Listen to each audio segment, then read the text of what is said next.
Specifically in both lineups, who do you see as a spotlight player who could come out with a big game tonight? Well, just looking, with obviously the top of the order has produced from, Morris down to Lipsius, those 1, 2, 3 guys, Morris, Shunk, and Lipsius. But then, look towards the bottom of the order, you can always see Casals and Debo and especially Gorski back in the lineup this evening, guys that can really do some damage. Gorski dealing with he's in the DH spot this evening, but Logan Driscoll as well. Driscoll could be somebody to watch for. And then I would say for Bourne, it'd have to be Prado, probably the 2, 3, 4 hitters. Prado, the second baseman of UConn, Triolo, the third baseman, and Spencer Brickhouse. I mean, Brickhouse is a guy that in the All-Star game was the MVP. So we'll step aside for the national anthem. We'll be back with first pitch. You're listening to Mariners Baseball on the Harwich Mariners Radio Network. Ladies and gentlemen, at this time, we ask that you please rise and remove your caps for the singing of our national anthem. For all veterans in attendance, the Bourne Braves family wishes to thank you for your service, and we respect your privilege of rendering a hand salute as we honor our country with the singing of the national anthem. The Braves are glad to welcome back Ginger Mulrooney to sing tonight's national anthem. Ginger lives in Pecasset with her husband Mike, son Ronan, and daughters Katrin and Alora.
Back from Doran Park, we're just moments away from the first pitch. Austin Rooney alongside Thomas Zinzarella.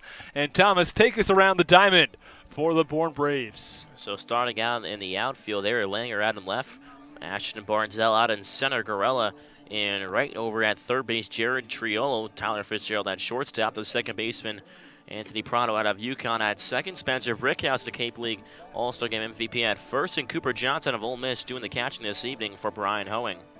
And now the starting lineup for your Harwich Mariners. Batting first and playing shortstop is Tanner Morris. Batting second and playing third base, Aaron Shunk. Batting third, the first baseman, Andre Lipsius.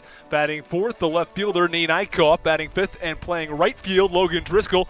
Batting sixth, the center fielder, Ben Norman. Batting seventh and playing second base, Danny Casals. Batting eighth and doing the catching is Brad Devo. And closing out the order, the designated hitter, Matt Gorski. And now Thomas, give us an idea of what you're looking to see out of Brian Hoeing tonight. Hoeing pitched against the Mariners once this year, but recently it's been a bit of a struggle. Yeah, no, he's given him 5 or more runs his last 3 starts. His probably best 2 starts were his first start against Orleans back on June 15th, and then probably back on June 20th right here at Doran Park against the Mariners, in which he pitched 5 innings, gave up 6 hits, 2 runs, 1 earned, and 6 punch-outs. So he looked pretty good in that game, but again, this is the second time around that he'll be facing this Mariners lineup, so he might make some adjustments, and it could be a different Brian Hoeing than we saw last time we were here. As Tanner Morris gets set to step in from the left side, it's the 1, 2, and 3 hitters who have been the big punch for this Harwich Mariners lineup. Tanner Morris has had some really strong games so far this season. Those were the 3 All-Stars, Morris, Shunk, and Lipsius. It'll be also big for the Mariners to have Matt Gorski back at the bottom of that lineup. He's been a really big hitter for the Harwich Mariners, especially later on in this season as the first pitch to Morris. It's on the outside corner for strike 1. Gorski was injured just about a week and a half ago, and he's come back and he's ready to go. The 0-1 pitch, breaking ball cut on and missed, and the count no balls and 2 strikes on Morris.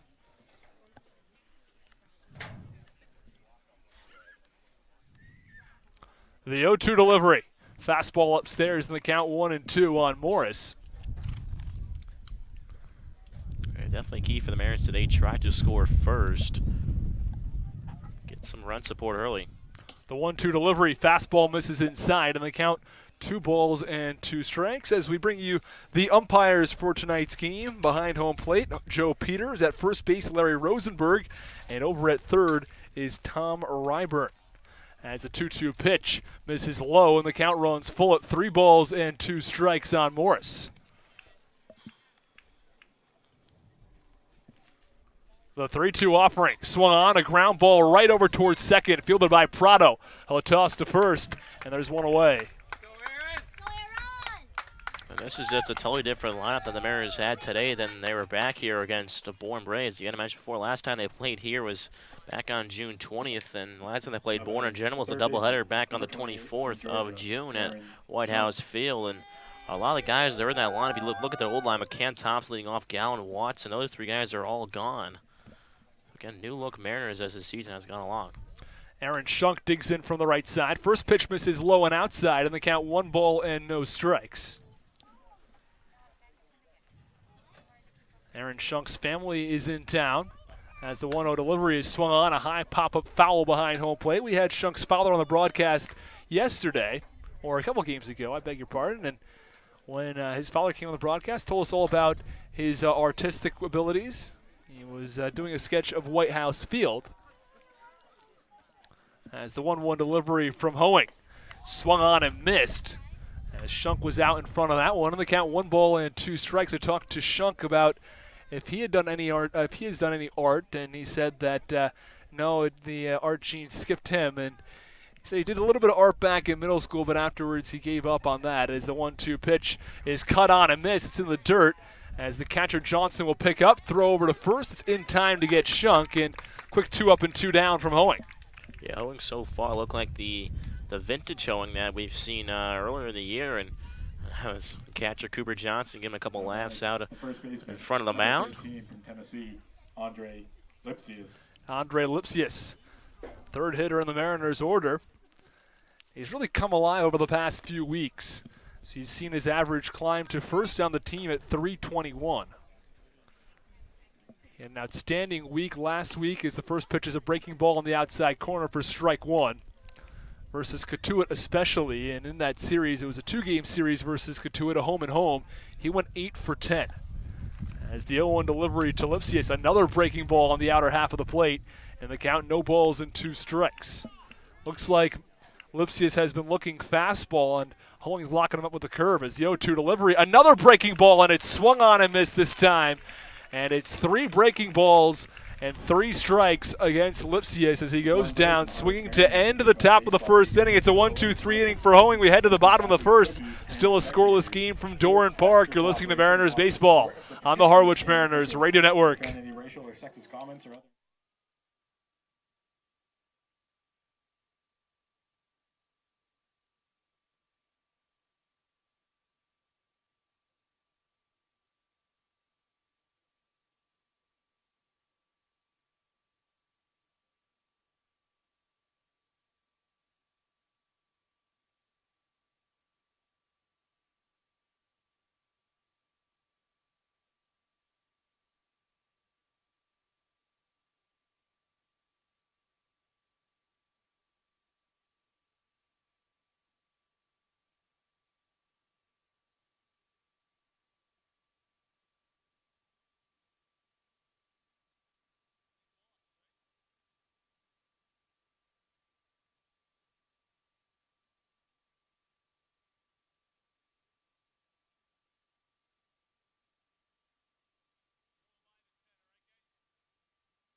Bottom half of the first inning from Doran Park. Austin Rooney alongside Thomas Inzarella in a scoreless ball game as we take you around the diamond for the Harwich Mariners.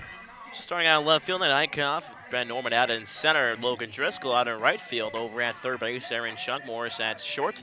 Over at second base, Danny Casals. At first base is Andre Lipsius, and Brad Debo this evening doing the catching for Ricky DeVito. And now the lineup for the Bourne Braves. Batting first and playing shortstop, Tyler Fitzgerald. Batting second, the second baseman, Anthony Prado. Batting third and playing third base is Jared Triolo. Batting fourth and playing first is Spencer Brickhouse. Batting fifth, the designated hitter, Lyle Lynn. The sixth hitter is playing center field. That's Ashton Barzell. Batting seventh and playing right, Jake Gorella. Batting eighth, the left fielder is David Langer. And batting ninth, the catcher, Cooper Johnson. So in steps the leadoff hitter, Tyler Fitzgerald. The first pitch is a fastball swung on and missed. The count 0-1.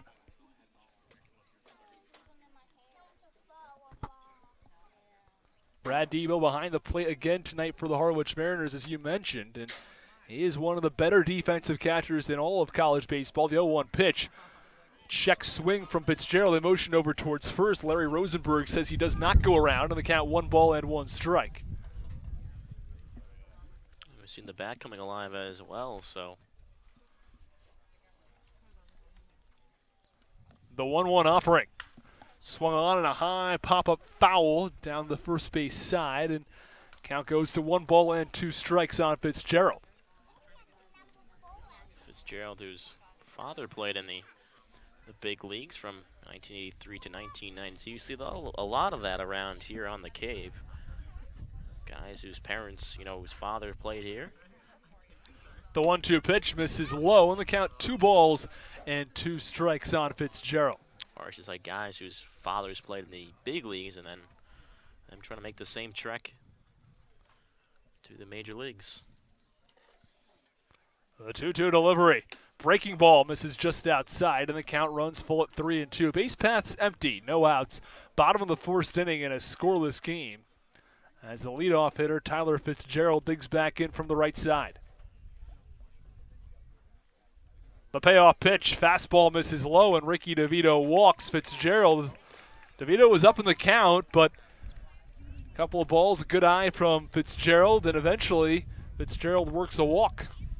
Yeah, DeVito only had 2 walks back in his last start. He's been averaging around, maybe two walks per start, but he's been, last time out, that curveball, that was a 2-2 curveball, looked awfully good, but Fitzgerald having a keen eye at the plate, just laying off that pitch. Tough pitch to lay off. And now Anthony Prado, a right-handed hitter who's playing second base tonight, steps in. First pitch, fastball on the inside corner for strike 1. Of course, Prado out of UConn, and of course Shapiro, the Harvey Shapiro, the manager for Bourne, went to UConn as well. Runner on first, no outs, bottom of the first inning. The 0-1 offering. Fastball swung on, a ground ball, diving stop by Morris, put to second for 1, back on to first, is not in time, but an outstanding diving stop from Morris, and an even better flip over to second base to get the lead out. Yeah, no, outstanding play by Tanner Morris. Just shows you his athleticism and range. That's a tough ball. Don't even stop, but trying to get up halfway and just flip it actually over to Casales, and Casales almost making the heroic play over there, but the speedy Prado able to get in. But again, at least getting that 1 out is big. So runner on first base, 1 out. Bottom of the first inning, a scoreless game. It was a 1-2-3 inning for the Mariners bats in the top of the first. Leadoff hitter Tyler Fitzgerald worked with a walk. Now it's a 3-hitter, Jared Triolo. First pitch misses low for ball 1.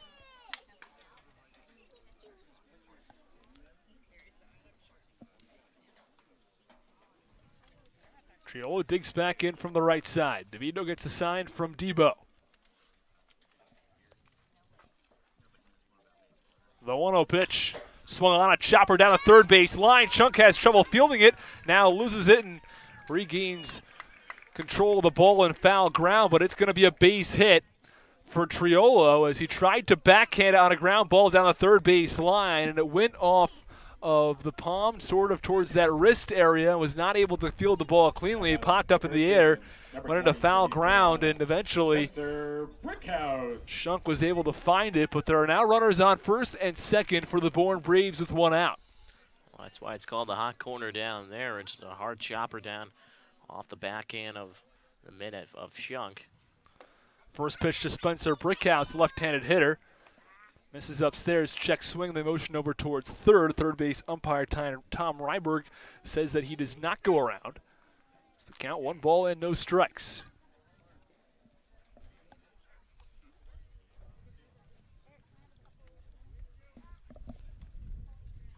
A 1-0 pitch to Brickhouse. Breaking ball swung on and missed, and the count even at 1 ball and 1 strike. Big RBI spot here for the Braves as well as Spencer Brickhouse, the cleanup hitter up. He's third in their tie for, or excuse me, second in the league in RBIs. Triolo, who's tied for first with Jeremy Idens for Wareham with 26, 25 for Brickhouse. The 1-1 pitch, another breaking ball. This one clips the inside corner for strike 2 as Spencer Brickhouse looks back at the home plate umpire, Joe Peters, with a look of disapproval, but the count's 1-2.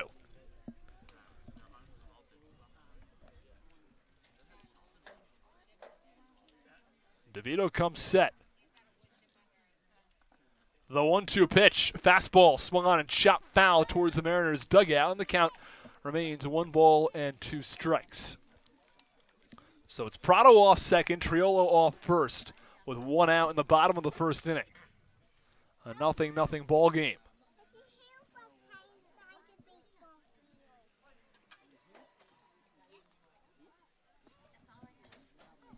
And Prado had a big lead over there. Now Morris is playing exactly right behind him. 1-2 pitch, swung on and missed. It's in the dirt. It's going to get by Debo, but since first base was occupied, he will not be able to advance over towards first. But the runners on first and second both advance to second and third. So now 2 outs, runners on second and third as Prado advances to third, Triolo to second. So 2 outs and 2 runners in scoring position now for the Bourne Braves. Things got a lot more dangerous. Yeah, no, it definitely did. It's all about risk management at this point and slowing the damage because there's a base hit could score 2 base runners.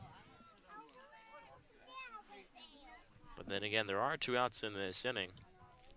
Lyle Lynn, the designated hitter, digs into the right-handed batter's box. First pitch swung on, a shattered bat down the third base line, charging in a Shunk. Throw to first, not in time. Oh, I think it may have beat him, but the first base umpire, Larry Rosenberg, says that the throw was not quite in time to get Lynn over at first base. So there are now runners on the corners with 2 outs as a run crosses home plate for the Bourne Braves. And it's a 1-0 game in the bottom of the first.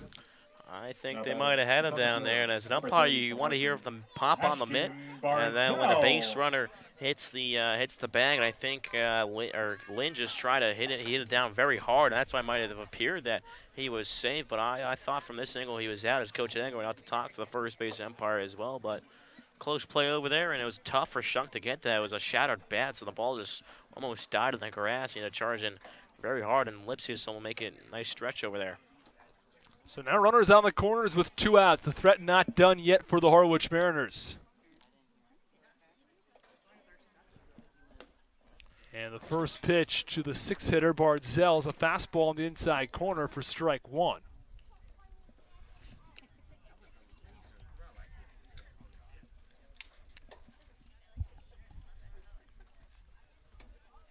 The 0-1 delivery from DeVito is a breaking ball missing up and in the count 1 ball and 1 strike. A lot of right-handed bats in the Bourne Braves order. Brickhouse is the only lefty who stepped to the plate so far in tonight's game.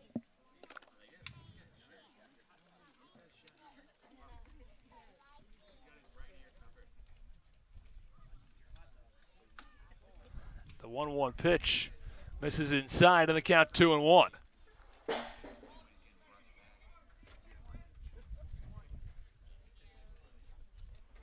Triolo off of third, Lynn off first. 2 outs and a 1-0 lead for the Bourne Braves. The 2-1 pitch, breaking ball swung on a ground ball up the middle for a base hit. Another run crosses home plate for the Bourne Braves, and they now jump on top 2-0 with an RBI single off the bat of Ashton Bardzell. And it's going to be very important, that call back at first base, as to whether or not Lynn was safe. And it's going to make a difference, because if he's called out at first base, not only does the initial run not score, but all subsequent runs don't score either. And now it makes a difference of 2 runs in tonight's ballgame. That was a 50-50 call over there first, and Bardzell just able to drive in another one of the high chopper up the middle. That it's hard enough it gets past. And that's big now with 2 runs already in. Runners on first and second, 2 outs in the bottom of the first. First pitch is a fastball and misses up and in for ball 1.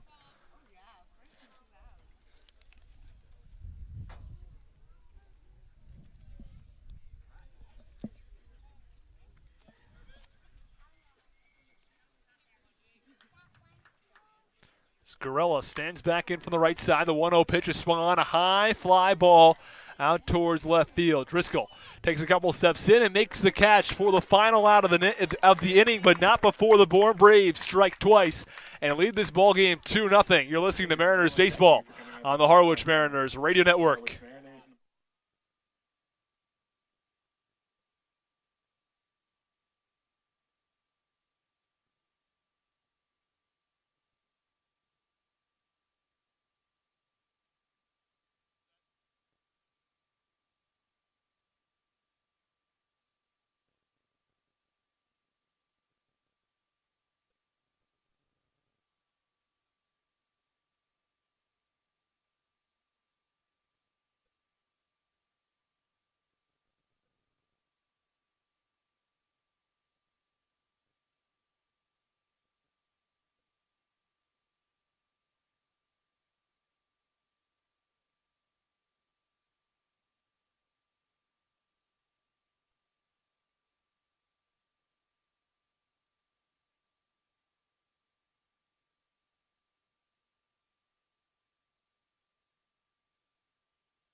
Top of the second from Doran Park. It's a 2-0 Bourne Braves lead as we take a look around the league. It's a big game for the Harwich Mariners because a Mariners win and a Brewster loss would make the Mariners clinch the playoff spot. And right now Brewster is up on Hyannis by a score of 2-1, so hopefully Hyannis can try to make a comeback in that one, only trailing 1 run in the bottom of the 5th inning. That is in Brewster as well, so today was a 5 o'clock game. The only other game in progress right now is the Chatham Anglers and the Y&D Red Sox, as the Anglers are shutting out the Red Sox 2-0 in the bottom of the 5th. First pitch to Nate Eichhoff, left-handed hitter, is swung on, a high fly ball into left field. And left fielder moving back and making the catch for the first out of the inning. And Eichhoff, a guy that really likes swinging the first pitch, got a good fastball there, but just got a little bit underneath it. And the wind is today, it's almost like Wrigley. Both times he's been here, the wind's been blowing out towards left center, kind of straight away as well. So might see some balls. If you catch it square enough, it might carry an extra 5-10 feet. The first pitch to the left-handed hitter, Logan Driscoll, misses low, and the count 1 ball and no strikes. Base path's empty, 1 out, 2-0 Braves in the top of the second. The 1-0 delivery to Driscoll, swung on, a high fly ball to deep right center field, back to the track, to the wall. It's off the wall, rounding first and heading into second base with a stand-up double is Logan Driscoll. Yeah, Logan Driscoll, that guy that can really fly. It's like wearing his PF Flyers out there. Getting around to second base in a hurry, and that was a hard hit ball as well. And the center fielder, Barzell, played it perfectly out there, but easily standing over at second base is Logan Driscoll. And this is a guy we mentioned over the last week and a half that always in the bat, the smoother swing, and he's proven it right there with an extra base hit with 1 out in this second inning. So runner in scoring position now for the Harwich Mariners. It's a good sign for the Mariners' bats as they have found some life, and especially for Driscoll's bat. He was telling me he made just a couple of changes with his swing. As the first pitch to Ben Norman is swung on, chopped right over towards second base, fielded over by the second baseman Prado, and tossing over to first for the second out of the inning. A quick 2 outs. And now runner on third base for the Harwich Mariners as Driscoll was able to advance. Yeah, not the worst thing in the world with Driscoll being advanced another 90 feet to third base. Now a base hit can definitely score him here with 2 outs. He was telling me that he's crouching down a little bit more in his stance and moving the hands and the bat head a little bit up and not behind his head as much as the first pitch misses low and outside to Casals for ball 1. That's what can happen. Like guys can kind of wrap their hands behind their head, wrap the bat as well. 1-0 delivery to Danny Casals is a breaking ball on the inside corner, in the count 1 ball and 1 strike. Works for some guys. You just always think of Adrian Gonzalez, a guy that always wraps the bat around the back of his head. The 1-1 delivery, another breaking ball in there for strike 2, and Casals not a huge fan of that call. The count's 1-2. Runner on third base, 2 outs. Top of the second inning, and a 2-0 Braves lead.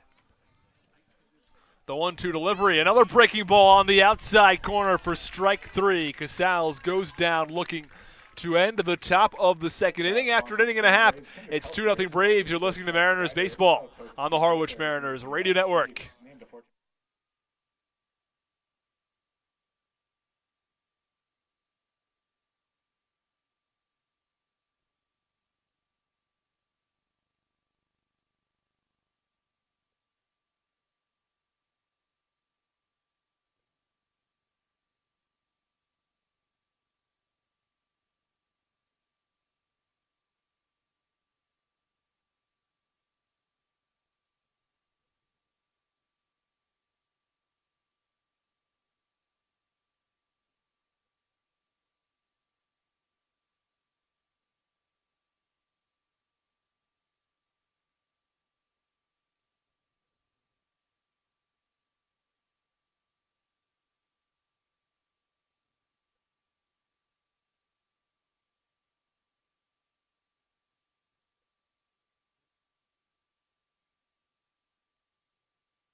Bottom of the second inning from Doran Park, a 2-0 Bourne Braves lead.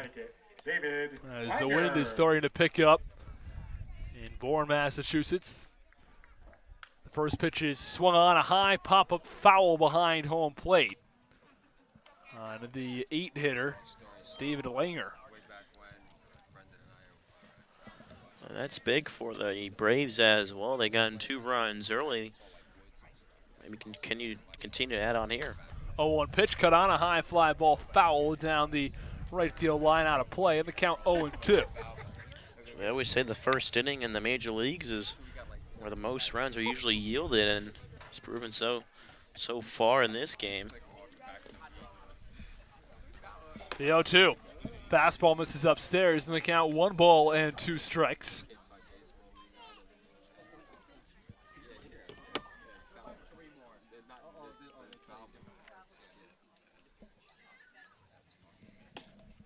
And the 1-2 pitch misses low and outside, and the count 2 balls and 2 strikes. And it's just barely missing with that curveball tonight. That was the curveball that was working excellent against Falmouth, who had 10 punch-outs. And the 2-2, a fastball missing up and in, and the count runs full at 3 balls and 2 strikes. The Braves managed to get 3 hits off DeVito and work a walk in the bottom of the first. As the payoff pitch is swung on, a high fly ball into shallow right field. Driscoll coming in and making the catch for the first down of the inning. Nice boost of confidence there to get the first man out. Remember last time back in the first, Fitzgerald worked a walk before a fielder's choice and then a single.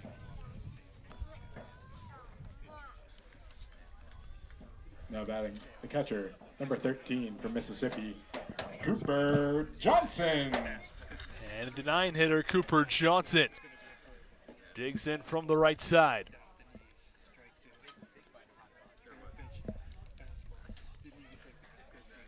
The first pitch, fastball misses upstairs, and the count 1 ball and no strikes.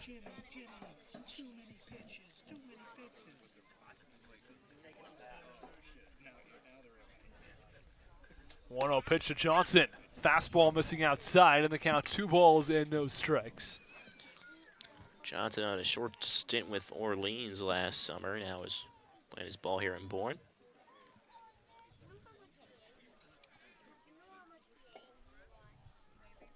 The 2-0 pitch.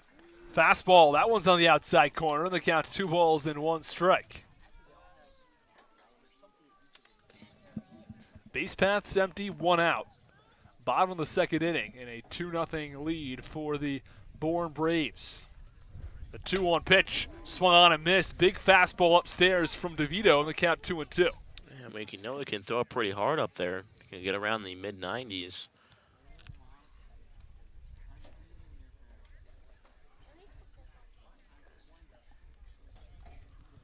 The 2-2 offering. Cut on and fouled off behind home plate, and the count remains 2-2. And the scouts will come here to see DeVito because DeVito, as you mentioned, he throws really hard. He has a good breaking ball. Someone who has stuff that will work at the next level. A guy who was able to throw an ERA of under 1 in conference play. That's absolutely absurd. And the 2-2 pitch is a breaking ball in there for strike 3, and a really good one at that to get Johnson looking. Well, I don't know if you saw that, but after that curveball went to the mid, Cooper Johnson mouthed a couple words of wow. And as he walked back towards the Bourne bench, I mean, that curveball is just absolute nasty on a different level. Now 2 away in the bottom of the 2nd. Back to the top of the order, Tyler Fitzgerald. Now, Cooper Johnson, the catcher, he recognizes a good pitcher when he sees one. And the first pitch, fastball. This is just up and in the count 0-1. I beg your pardon, 1-0.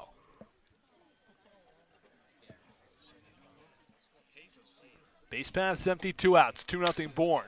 And the 1-0 pitch is swung on, and a ground ball deflects off the glove of DeVito, fielded at second by Casals. He'll throw to first. It's not in time. DeVito's trying to help out his defense by fielding that ball, but instead his deflection ends up hurting it as it slowed the ball down enough so that when Casals came in, he didn't have enough time to make the throw over to first base. That would have been a tough play. It was a hard hit ball, and it hit off the edge of the glove, or the webbing of the glove of DeVito, and then almost made it impossible for Casals. He tried to do as best as he could, came in charging hard, and with the bare hand throw across the body, just not in time. Anthony Prado, a 2-hitter. First pitch is a breaking ball low, on the count 1 ball and no strikes.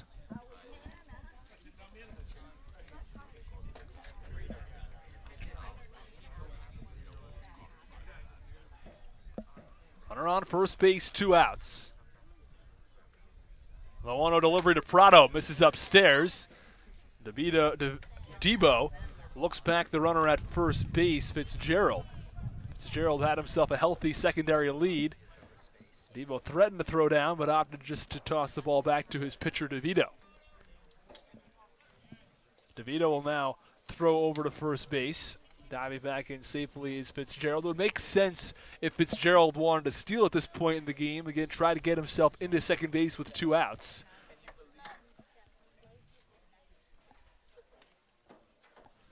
To a delivery. Cut on and fouled off over towards the Bourne dugout, and the count 2-1. Bourne Braves in their Friday red jerseys. Of course, on Cape Cod, every Friday is Military Appreciation Night, and the home team will show their appreciation by wearing the camo hats and the red Cape Cod jerseys. Instead of seeing the team's name on the front of the jersey, it says Cape Cod Baseball.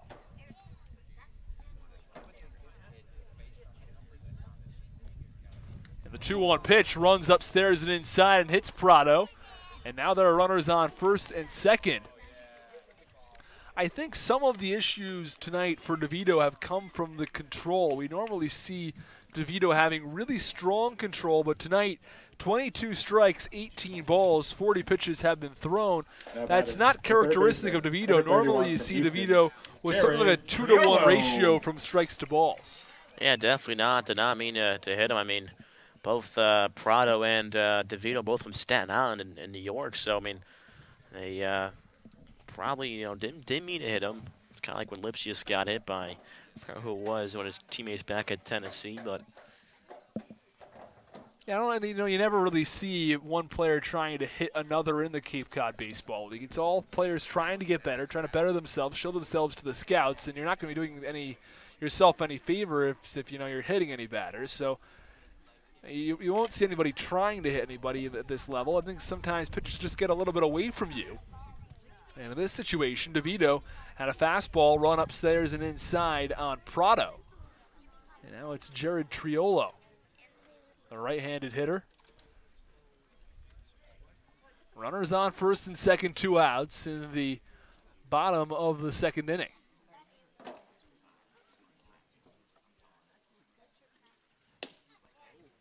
And the first pitch is on the outside corner, and the count 0-1.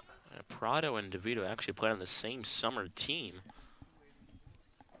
I mean, they both play their ball in the Northeast as well, UConn for Prado and Seton Hall for DeVito.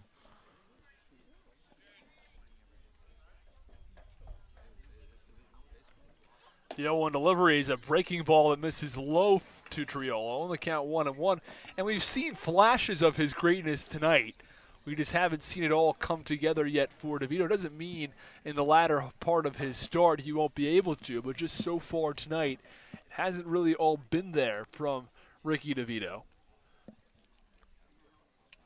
The 1-1 delivery swung on a high fly ball into foul territory down the right field side. The first baseman, Lipsius, moves back and makes the catch for the final out of the inning. The Braves strand 2, and at the end of 2, it is a 2-0 Bourne Braves lead. You're listening to Mariners Baseball on the Harwich Mariners Radio Network.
Top of the third inning from Doran Park as the Harwich Mariners trail the Bourne Braves 2-0. It's the left-handed hitting catcher, Brad Debo.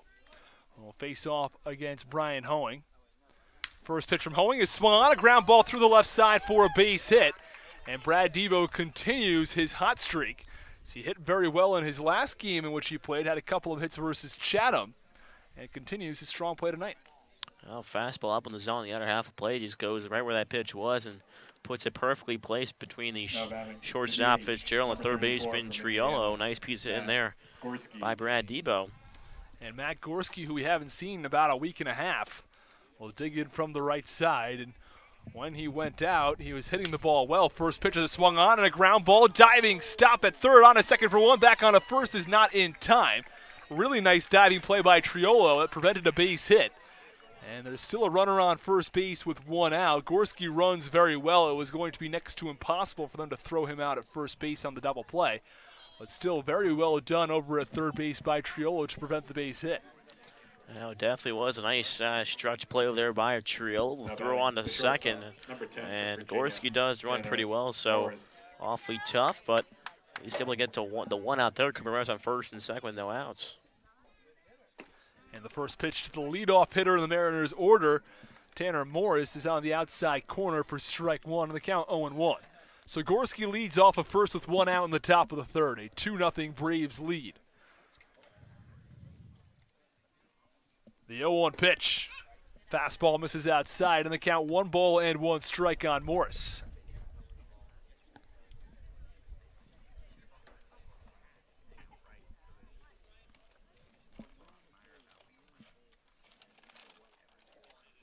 The 1-1 pitch misses low and in the dirt. Gorski's going to try for second. The throw down is in time. As Gorski is thrown out at second base, a delayed steal on a ball that got by Johnson. And they're now 2 away in the top of the third. Cooper Johnson, really nice defensive catcher back there out of Ole Miss. So the count 2 balls and 1 strike on Tanner Morris. Now 2 outs in the top of the third. 2-1 offering misses upstairs, and the count 3 balls and 1 strike. Oh, I beg your pardon. It looks like it was in for a. Oh, no. The home plate umpire is having trouble with the count himself. 3-1 pitch is swung on. A high fly ball to deep right field, back towards the track, and the center fielder Barzell makes the catch in front of the wall for the final out of the top of the third inning. So after the Mariners got a leadoff base hit, a fielder's choice, Gorski thrown out at second, and a ball that was crushed to the track, couldn't quite get out of the ballpark. That will do it for the top half of the third inning. It's a 2-0 Braves lead. You're listening to Mariners Baseball on the Harwich Mariners Radio Network.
Bottom half of the third inning from Doran Park. Austin Rooney alongside Thomas Zinzarello. The Bourne Braves have a 2-0 lead as the cleanup hitter Spencer Brickhouse digs in.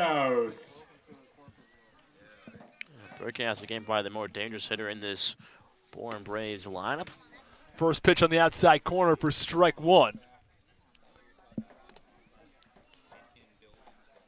Mariners shifting on Brickhouse as the 0-1 pitch. Breaking ball misses low on the count 1-1. Tanner Morris is over close to where the second baseman plays, maybe shading over a little bit closer to second base than where a normal second baseman would play. Casal's out on the right field grass as the 1-1 pitch misses low on the count 2 balls and 1 strike. And Shunk is the only player on the left side of the infield, playing sort of between shortstop and third base. The 1-1 pitch misses low and in the count 3 balls and 1 strike. Well, I guess the Harwich Mariners analytics department caught something that that they saw maybe in Brickhouse being a pull hitter. And the 3-1 delivery. Breaking ball cut on and missed in the count 3-2. And we haven't seen the Harwich Mariners defense do that all that much this season. If anything, really. I mean, I don't think they've ever shifted before. You know, they brought an extra infielder from the outfield. 3-2 pitch swung on, and he fouls it off of his inner right ankle. So the count remains 3-2 on Brickhouse. No outs. Bottom of the third inning, a 2-0 Braves lead. Well, it's interesting because, you know, thinking back to the offseason, that's the last time we saw Brickhouse.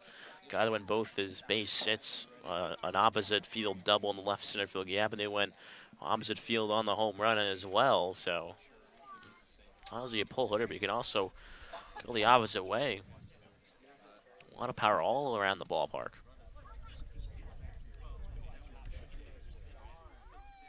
The 3-2 delivery. Fastball swung on and fouled off down the third base side out of play, and the count remains 3-2. It's a guy who had 10 long balls back at East Carolina, including 16 doubles.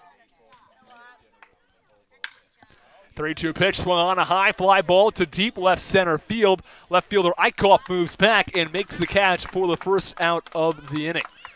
Man, the wind almost playing a little bit of a part, but it's not as blowing as it was earlier in the game. Remember last time we played here at Doran Park on June 20th, Brickhouse went to straightaway center. Hit about 405 that just got out in center. Zach Watson was playing out there at the time, and he thought it was going to go off the wall. He backed off for a second trying to play off the wall, and it just carried enough to get over the fence. And now Lyle Lynn steps in from the right side. And we mentioned the outfield. It's sort of been a merry-go-round out there. If player after player out in the outfield. Logan Driscoll, who's currently out in right field, is normally a catcher as the 0-1 pitch misses outside and the count 1-1. But he's getting reps in the outfield. He's been playing center field versus Chatham. Well, actually, that was the game before Chatham, but still playing in center field. And Eichhoff, who's normally a first baseman, sometimes a third baseman, playing in left field. He got a start in center versus Chatham as the 1-1 pitch is a breaking ball upstairs and the count 2-1. And Ben Norman, who will mostly play out in left, is playing in center field tonight. So the 2-1 pitch is swung on, a high pop-up in the infield. Danny Casals takes a couple steps back, now takes a few steps in, and makes the catch for the second out of the inning. I was talking to Ben Norman before the game, and he was telling me that, you know, he prefers to play in center field over left because you get the weird spins on the ball when you play out in left field. Sometimes it'll take a bad hop on you. Oftentimes the left-handed hitter, if he hits the ball to the opposite field, it may be spinning away. And further down the line, he just doesn't like to deal with all that spin. As the first pitch to the sixth hitter, Bardzell. It's a fastball in there for strike one. Well, it's awfully tough playing left field, especially when a left-hander goes up, as you mentioned before, is me spinning towards the left field corner and not really at you, and it can awfully tough to track it. Yeah, the 0-1 pitch misses low on a breaking ball, and the count 1-1. And Norman told me that back at Iowa, the normal left fielder tore his UCL, and as a result, Norman had to play a lot of left this year, though he prefers center. 1-1 pitch misses low and outside, count 2-1.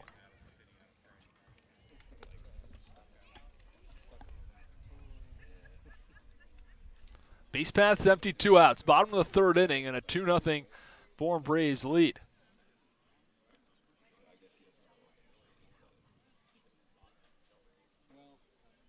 The 2-1 pitch from DeVito misses low, and the count 3 balls and 1 strike.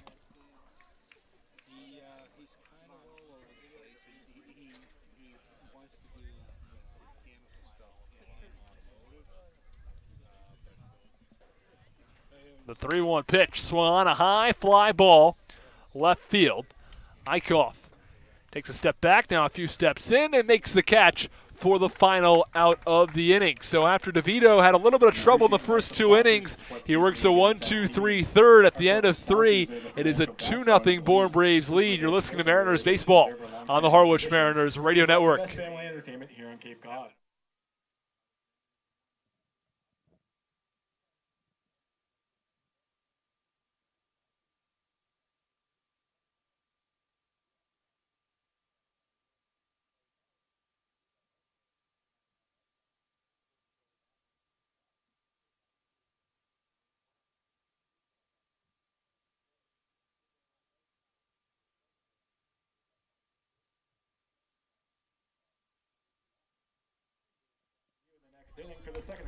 Mariners Baseball is brought to you in part by Cape Cod Healthcare, quality hospitals, superior care.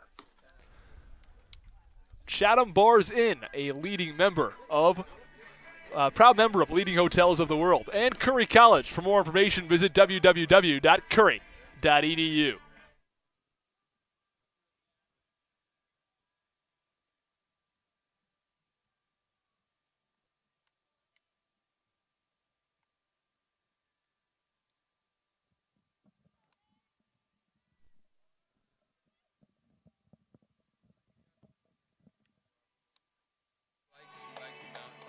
And welcome back inside Doran Park for the top half of the 4th inning. 2-3-3-4 hitters set to do work for the Mariners this half inning. Aaron Shunk, the third baseman, will start things off from the right side, facing off against the right-hander Brian Hoeing. Aaron Shunk's family is in town, as you can hear from right behind us in the stands. First pitch, Aaron Shunk has reached for, ground out towards shortstop, towards Fitzgerald. He scoops up, corrals it.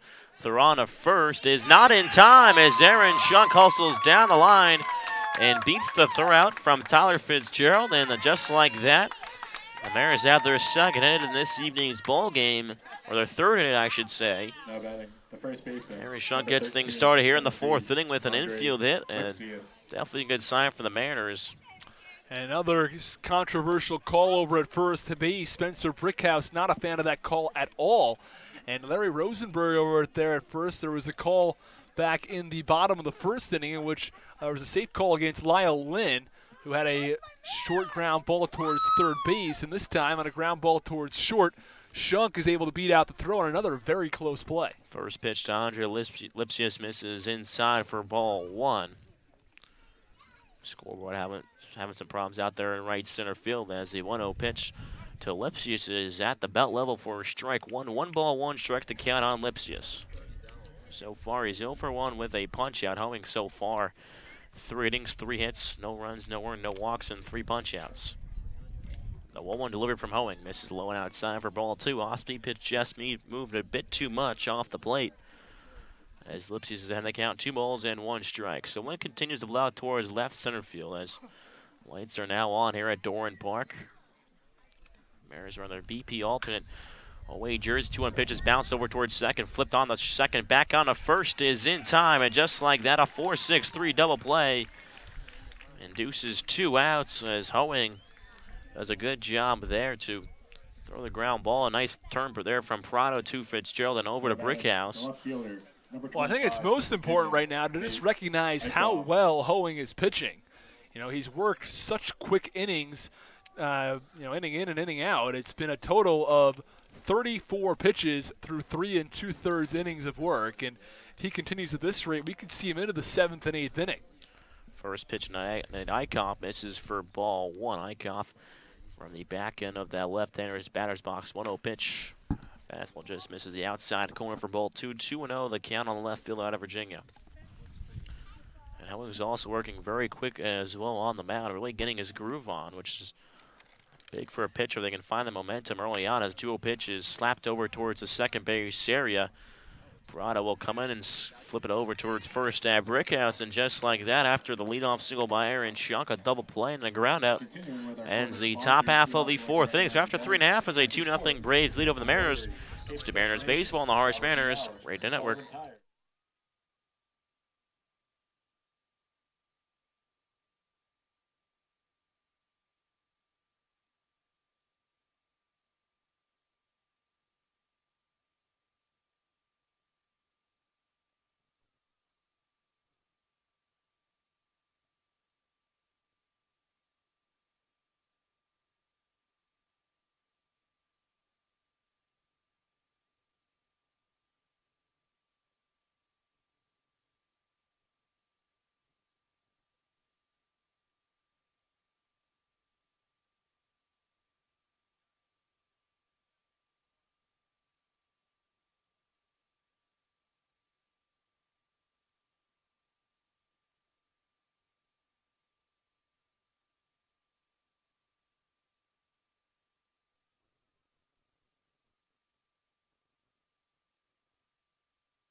Two 2-0 Braves lead over the Harwich Mariners into the bottom of the 4th inning. Looking back inside Doran Park, out Thomasons are alongside Austin Rooney. Those 2 runs were scored in the bottom of the 1st inning off the single from Lynn and Barzell. So leading things off now is Jake Garella, the right fielder. First pitch from DeVito just runs a bit too far off the plate for ball one. DeVito so far is in his fourth inning of work. He's given up 4 hits, 2 runs, 2 earned runs, 1 walk, and 2 punch-outs. From the windup, the 1-0 pitch is foul tip to the middle of the catcher, Brad Debo, for strike one. 1 ball, 1 strike is the count on Garella.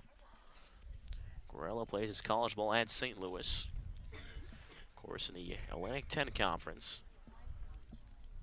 Pretty good basketball school a couple years back as the 1-1 pitch is foul tipped back into the screen behind home plate for strike two. 1 ball, 2 strikes is the count on Garella. So the Garella, Langer, and Johnson due up for the Braves in this 4th inning.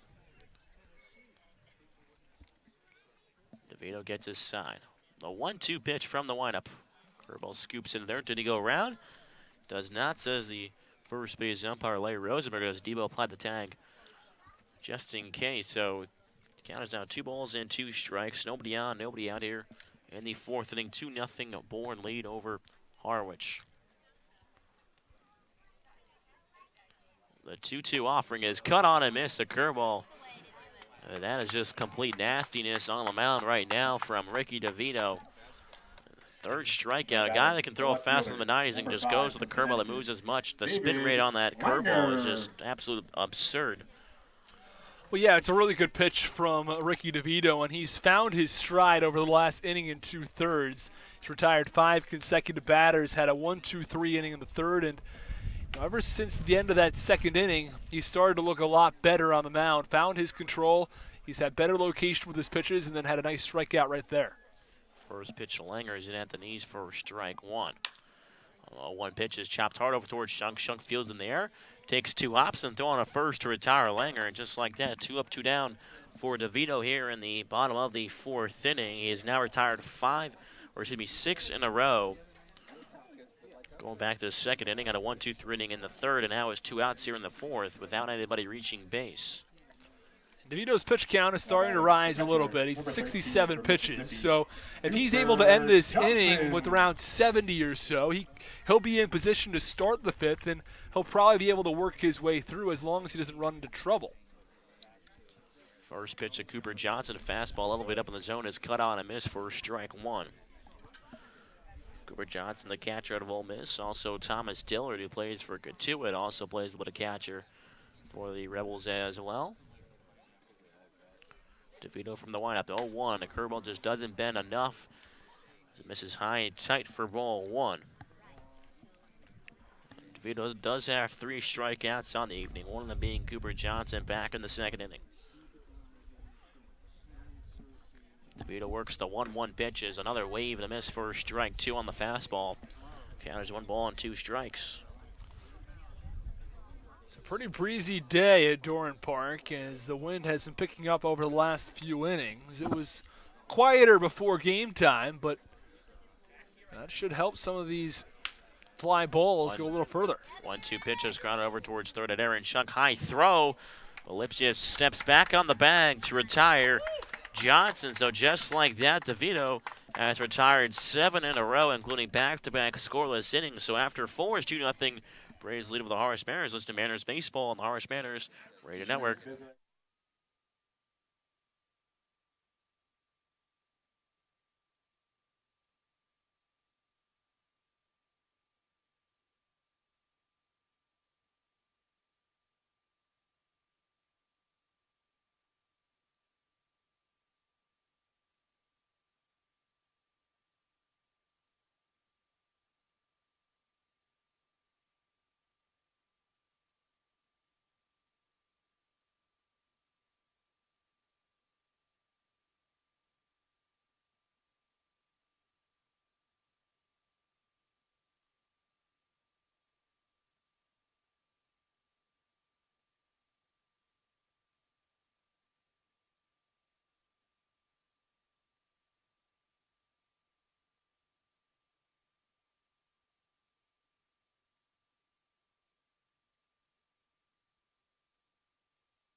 Here in the top of the fifth from Dorian Park, and it's a 2-0 Braves lead, but Harwich Mariners are back at the plate with Logan Driscoll, the right fielder, to start things off.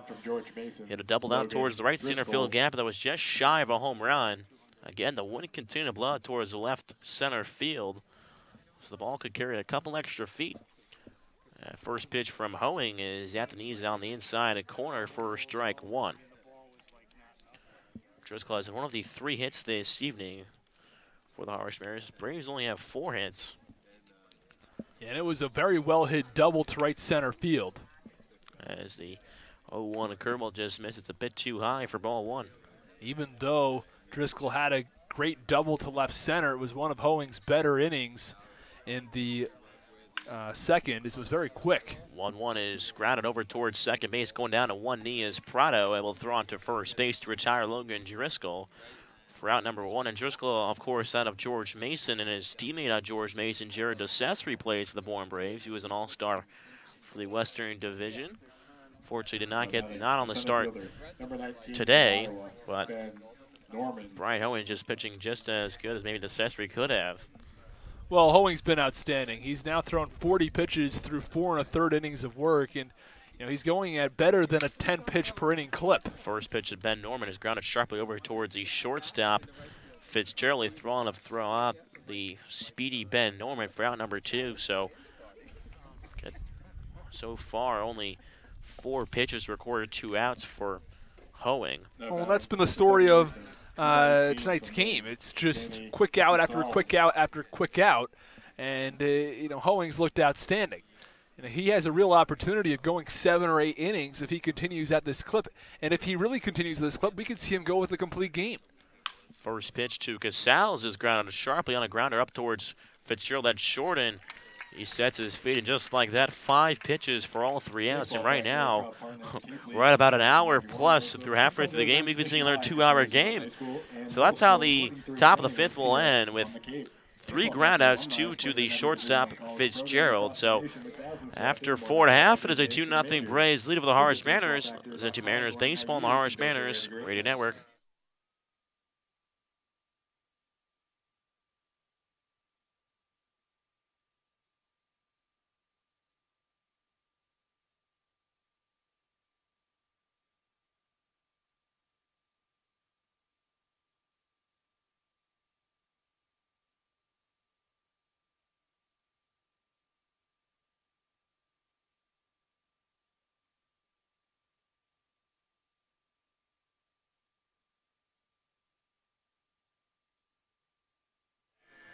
Mariners baseball and Cape Cod baseball is brought to you in part by Chatham Bars Inn, a proud member of leading hotels of the world.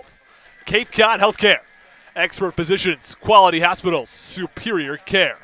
And Curry College. For more information, visit www.curry.edu.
Here in his 5th inning of work now, it is Ricky DeVito back on the rubber for the Harwich Mariners. He'll face the 1-2-3 hitters. And leading things off is Tyler Fitzgerald, who recorded 2 out of the 3 outs in the top half of this inning. Now we'll try to do it with the bat here. So far, he's walked and singled his 2 plate appearances. First pitch he sees, he pops one up towards the right side of the infield in the foul ground. First base Ellipsis tracks it down, moves back in towards fair play. He'll make the catch in foul territory for the first out. There is a pitcher warming up in the Harwich Mariners bullpen. That's Cal Kruger. So at this rate, if Ricky DeVito can get the next 2 outs pretty quickly, he'll definitely be able to complete the 5th inning. He's just over 70 pitches, and you look for right around an 85 pitch count. That's what the Mariners' arms have been going with so far this season. So unless DeVito can get out of this inning in the next 3 or 4 pitches, I would expect him to come out of the game after 5. First pitch to Prado misses high and tight for ball 1. Prado was hit by a pitch his last time around. As mentioned earlier, these two guys playing on the same summer team. And now 8 consecutive hitters retired, make that 9. As the 1-0 pitch is lined sharply, but Morris just has to glide over one step to his right to record the out. And just like that, back-to-back batters that DeVito faces here in the 5th are put out. That was a little more hard hit, but from Prado, but right at the shortstop Morris. So now with 2 outs here in the bottom of the 5th inning,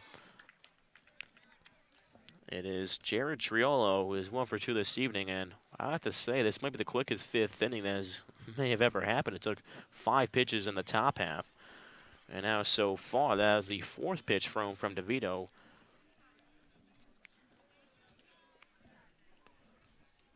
Which misses for ball 1. A 1-0 pitch from DeVito misses once more up and in. Count is 2-0 on the 3rd baseman. Triolo out of Houston.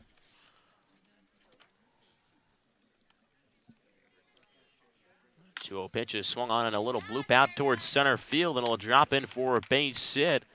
And in front of the center fielder, Ben Norman. So Triolo is on for the 2nd time in this evening's ball game. He's collected 2 hits and is now 2 for 3 at the plate. And that ends a streak of 9 consecutive batters retired from Ricky DeVito. The first baseman, number 20. He's had his stuff all night long. Just a pitch left over the plate, and nice a put back up the middle from Triolo. And is now the ever-dangerous Spencer Brickhouse. Righty-lefty matchup. First pitch misses down the zone as Debo goes down to his knees to get that one for ball 1. Brickhouse over 2, strikeout and flown out this evening. Over at first base is Triolo, who singled with 2 outs. DeVito comes set from the stretch. Kicks and fires. Curveball spot on the outer half of the plate for strike 1. 1 ball, 1 strike to count on the power hitting first baseman Spencer Brickhouse. He homered back on June 20th to straightaway center off Kyle Moore as the 1-1 pitch fastball outside corner out again at the knees for strike 2. And just like that, DeVito's ahead of the count, 1 ball and 2 strikes.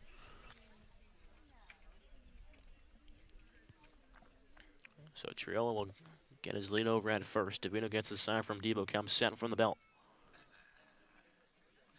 The 1-2 offering. Curveball doesn't quite bite enough and finishes a bit too high for ball 2. Now DeVito has hit 80 pitches. So again, I'd expect this to be the end for DeVito after the 5th inning. 2-2 pitch from DeVito is hit right at the leaping third baseman Aaron Shunk. They had the shift on again. He was adjusted more towards second base, and perfectly placement there by the Harwich Mariners to retire Brickhouse. And that was a hard hit ball, laser shot right at Shunk, but making an outstanding play to end the 5th inning. After 5, it is a 2-0 Braves lead. Listen to Mariners Baseball and the Harwich Mariners Radio Network.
Back inside Doran Park for the away half of the 6th inning. Mariners look to get the bats going here. They have 3 hits on the evening, but nothing to show for.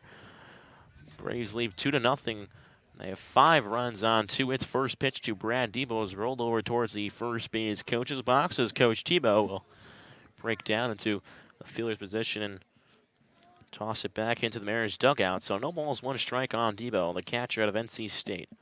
He also has one of the 3 hits for the Mariners as the 0-1 pitch runs up and away for ball 1.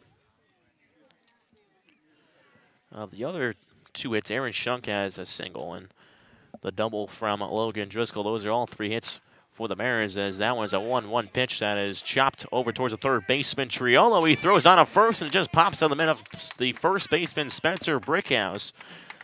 So the leadoff hitter, Brad Debo, is on here with nobody out on the top of the 6th, and that's exactly what the Mariners need, base runners.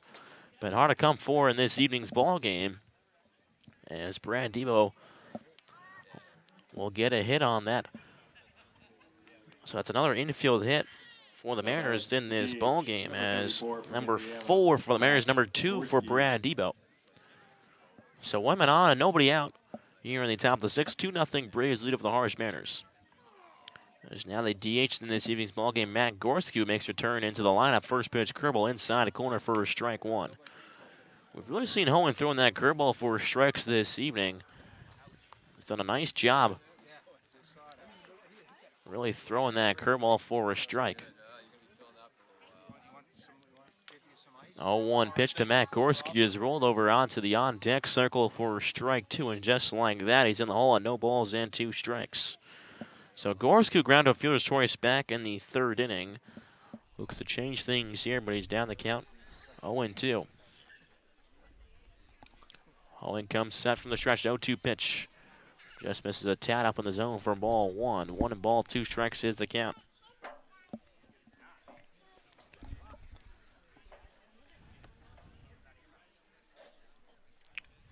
Hohen's pitch count very low, 31 strikes, 17 balls. 1-2 pitch is a high chopper in the hole towards short. Coming on as the shortstop. Fitzgerald throws on a second base, but it's just a tad high as Prado to come off the bag. A nice running there by the catcher, Brad Debo.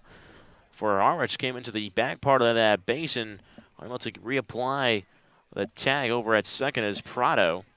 So just like that, the Mariners have something brewing here with runners on first and second. And there's now leadoff hitter Tanner Morris as Coach Pascarosa will relay the signs to the base runners and to the next man up in Tanner Morris. Well, it's good for the Harwich Mariners to have these bats at the bottom of the order. Brad Debo hitting the ball very well recently, as he's got 2 base hits in tonight's game. And then Matt Gorski, someone who is also swinging the bat well. And it's just a ground ball in the hole between shortstop and third. First pitch to Tanner Morris is at the belt for strike 1. And you mentioned it, but what a great job by Brad Debo beating that throw out at second base. He's not the speediest guy on this team, but he hustles, and he got into second in time. We've seen a couple Mariners hustling this evening's ball game. Aaron Shunk would have beat out his routine ground ball early in the game as the 0-1 pitch misses down the zone for ball 1. 1 ball, 1 strike to count. A leadoff hitter out of Virginia, the shortstop Tanner Morris. So 2-minute ball, runners on first and second, no outs in the top of the 6th. Mariners trail 2-0 to the Bourne Braves. Righty-lefty matchup. The 1-1 pitch from Hoeing. Curveball is slapped hard down into the outfield, the right field for a base hit as Gorello will scoop it up, and holding over at third base is Brad Debo. And just like that, it has been back-to-back-to-back singles, and 2 of them in the infield, and now 1 of them hard hit into the outfield. Make that 6 hits on the evening for the Harwich Mariners, as Tanner Morris will be aboard for the first time in this ball game. And this is the first real sign of trouble we've seen from Hoeing. Up until this point in the game, Hoeing had allowed a couple of base runners here and there. There was a runner who reached third base. That was Logan Driscoll back in the 2nd inning. But for the most part, this game was pretty dominant from Hoeing on the mound. He was pitching really, really well. And now we've got the bases loaded and no outs. The Mariners have an opportunity not only to score a couple of runs with a base hit, but simply a sac fly or a couple of fielders' choices. They could tie this game right here with just a couple of outs. Yeah, just one swing of the bat could score 2 runs, especially with the speed of Gorski over at second base. So Debo's off a third. Gorski over at second and Morris at first base. So now his number 2 hitter, Aaron Shunk, the third baseman. First pitch curveball almost comes in and hits him. He ducks out of the way for ball 1. And still Hoeing's pitch count's low. You mentioned it, 53 pitches through 5 innings of work. So Hoeing will go from the windup here with the bases loaded. Righty-ready matchup. The 1-0 curveball is swung on, and a line drive out towards left field. Debo checks to see if it will drop it, and indeed will. As Gorski will hold up at third base, but just like that, the Mariners are on the board here on the top of the 6th inning with an RBI single off the bat of Aaron Shunk. As the deficit is now cut to 1. Mariners trail the Braves 2-1, but bases are still loaded here. Yeah, it's 4 consecutive singles for these Harwich Mariners bats. It all started with a base hit from Brad Debo. Then Matt Gorski had a high chopper between shortstop and third. And Debo was able to beat out the throw over towards second base on a flip. And then the top of the order, Tanner Morris, line one into right. And then a line drive into left field for a single from Aaron Shunk. 4 consecutive singles. Mariners are on the board, and they've got an opportunity to add some more as there's still the bases loaded with nobody out. As now there is a meeting over on the pitcher's mound for the Bourne Braves, and you just have to wonder if it's maybe to buy some time out there in the bullpen area. Even though Hoeing's pitch count has been low, you mentioned before, 4 singles to start things off, and 2 of them were in the infield. So again, just a little bit of luck for the Mariners in this inning. They've collected all the hits in this inning. We've seen that early in the year where the Mariners just couldn't quite get all the hits together, and now we've started to see it where, I mean, just go back to the last game against Chatham, they had 3 runs on 4 hits. Not a lot of base runners reaching, but able to collect those hits together, get guys on, and score some runs. As the bases are loaded here in the top half of the 6th inning. 2-1 Braves lead is now the 3-holder Andre Lips, who takes a fastball on the outer half of the plate for strike 1. Lipsius so far has struck out and bounced out into a double play in the 4th. 0-1 curveball. Lipsius also comes high and tight as he bends out of the way for ball 1. So 1 ball, 1 strike on Lipsius. 23 RBIs on the season. 1-1 pitch is a hard-hit ground ball foul. Just out of the way of the third base coach's area. 1 ball, 2 strikes is the count.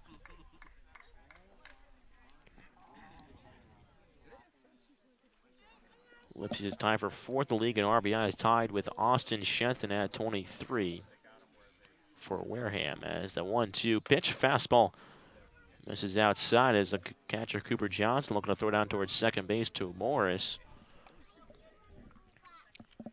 So the count is back up at 2 balls in, 2 strikes. Owen shakes off the catcher Johnson. Gets his sign now. The 2-2 from the windup is spiked into there. Good block by the catcher Johnson, and now the count is 3 balls and 2 strikes. And it's an aggressive pitch there from Hoeing, and it's a very aggressive pitch actually because he's trying to get Lipsius swinging clearly, but the pitch misses well low. But now it's a 3-2 count. He could walk in a run. 3-2 pitch is reached for and just blooped out towards shallow right center field. A center fielder Barzell fielded. 1 run is in. 2 is in as Morris comes around from second base, and they'll go runners on the corners now with still nobody out as 2 runs come across, and just like that, the Mariners take a 3-2 lead over the Bourne Braves. A really nice piece of hitting there from Lipsius. Doesn't try to do too much with it. He just bloops it into right center field, and he gets a base hit. Make that 5 consecutive hits for this Harwich Mariners lineup. It started back with the 8-hitter Brad Debo, who singled. A single from Gorski, a single from Morris, another one from Shunk, and then a 2 RBI single off the bat of Andre Lipsius. And the Mariners now lead this game 3-2. We've got a pitching change from Doran Park. We'll step aside and sort out the details when we come back. You're listening to Mariners Baseball on the Harwich Mariners Radio Network.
Back inside Doran Park as 3 runs are across this half inning for the Harwich Mariners. A new pitcher on the mound is Greer Holston out of Ole Miss.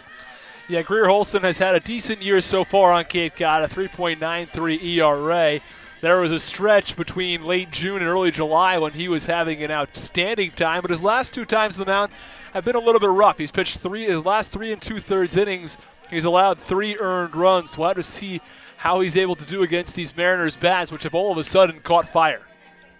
So after the quick 5th inning for both sides, it's been 3 runs, a lot of offense here for the Mariners. You mentioned before, 5 singles to start things off, including 2 in the infield. So Greer Holston now from Ole Miss will pitch to his battery back home, and Cooper Johnson out of Ole Miss behind the plate. But due up is now the left fielder, the cleanup man, Nate Eichhoff, who's over 2 this evening, and kind of likes to swing early in the counts. Might see a fastball here from Holston. Holston comes set, he kicks and fires. First pitch fastball is popped up high in the infield over towards the shortstop, Eric Fitzgerald. Moves a step to his right and makes the catch, round number 1.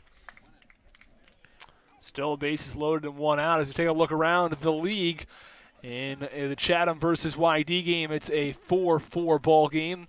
And in the important game, Hyannis versus Brewster, they're also not up at 4-4 in the top of the 8th. I'll visit that once more in a second. 3-0 lead for the Wareham Gatemen over the Falmouth Commodores, and still a scoreless ball game between Cotuit and Orleans.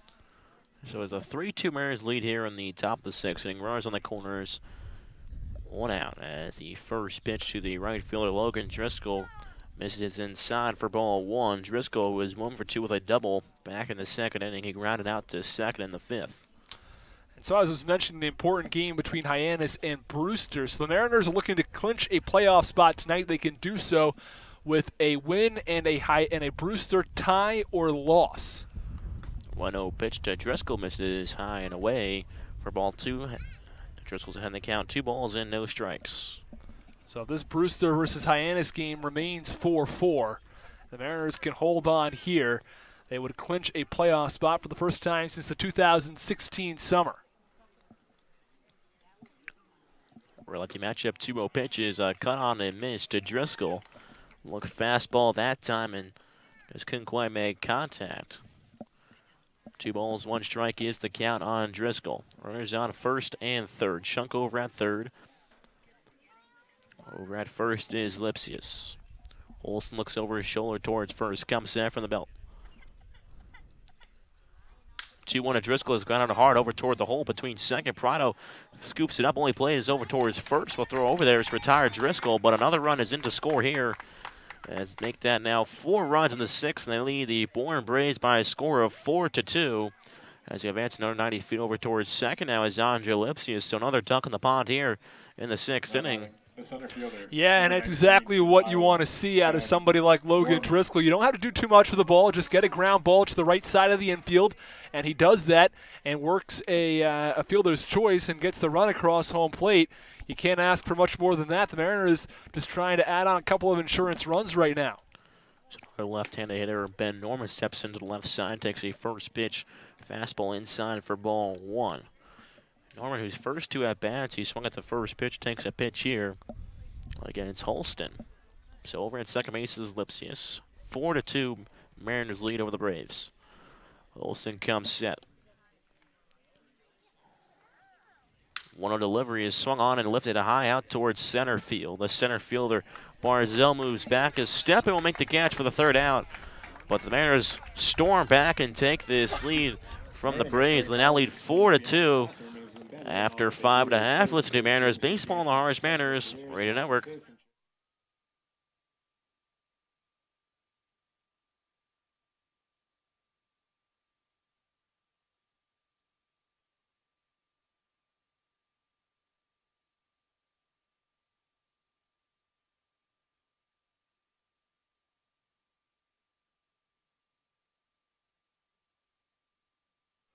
Mariners Baseball is brought to you in part by Curry College. For more information, visit www.curry.edu. Chatham Bars Inn, a proud member of leading hotels of the world. And Cape Cod Healthcare, expert physicians, quality hospitals, superior care.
And back inside Doran Park for the bottom half of the 6th inning as Ricky DeVito's night is over. He pitches 5 innings, 5 hits, 2 runs, 2 earned, 1 walk, and 3 strikeouts. And coming in for the Harwich Mariners in relief is Cal Kruger out of Indiana. Kruger so far is in his 6th appearance, 6 innings, 7 hits, 1 run, none earned, 3 walks, 4 punch-outs. Makes an appearance here, but Rick DeVito pitched a very nice ball game. It wasn't as great as his last one. It didn't look at his best stuff, but you know what? He gave the Mariners a chance to win, and now they're in the driver's seat here up 4-2. He may have done even more than that. I think that in the first inning of work, he allowed a couple runs. He ran into a little bit more trouble in the bottom of the 2nd as well, but then he went on to retire 9 consecutive batters and allowed just 1 base runner after the 2nd inning, and I thought he looked really, really good after those first couple of rough innings, and his pitch count was up, so he had to adjust, and it took him a little while to get back into it, but I thought his night was very strong. Yeah, he retired. 10 of his last 11 hitters that he faced as a 1-1 pitch to Lynn is fouled back in the screen on the first base. Here he counts 1 ball and 2 strikes on Lynn. Another one of those guys, Arizona State products. Not only do you see him on the field, but also in the media broadcast as well. A lot of Arizona State interns throughout the Cable League. Of course, Spencer Torkelson this year. Chatham out of ASU, already out of Orleans as 1-2 pitch misses down below the knees for ball 2. 2 balls, 2 strikes is the count from Lynn. I saw Arizona State, they're doing a big project to renovate the baseball field area. Should be exciting down there in Arizona State. As a 2-2 pitch to Lynn is popped up and out of play behind us on the first base area. Count remains 2-2. So a couple of clouds have come out in the sky now. The sun has basically diminished from the sky. Sun almost setting as well as the wind continues to pick up here at Doran Park. It's blowing out towards right center field. 2-2 pitch is fouled back into the screen. Count remains 2-2, and now that's both times we've been here. The wind's been blowing out towards straightaway center. Kind of similar to White House, too. White House tends to blow out towards left field. 2-2 pitch is rolled over towards third base there. Shunk comes around the ball, will fire a bullet over towards first base to retire Lynn. So Kruger retires the first man he comes to see in relief, as Lynn is retired. So far, Mariners have 4 runs on 8 hits. The Braves 2 runs on 5 hits. Read the scoreboard out in right center field. And with 1 away, nobody aboard, here is the center fielder out of University of Hartford, Ashton Barzell. First pitch to Barzell misses low and inside for ball 1. Barzell drove in 1 of the 2 runs for the Borns back in the first inning. It was a 2-run first inning for the Braves as the 1-0 pitch runs just off the plate for ball 2. Barzell's in that count, 1 ball and 2 strikes.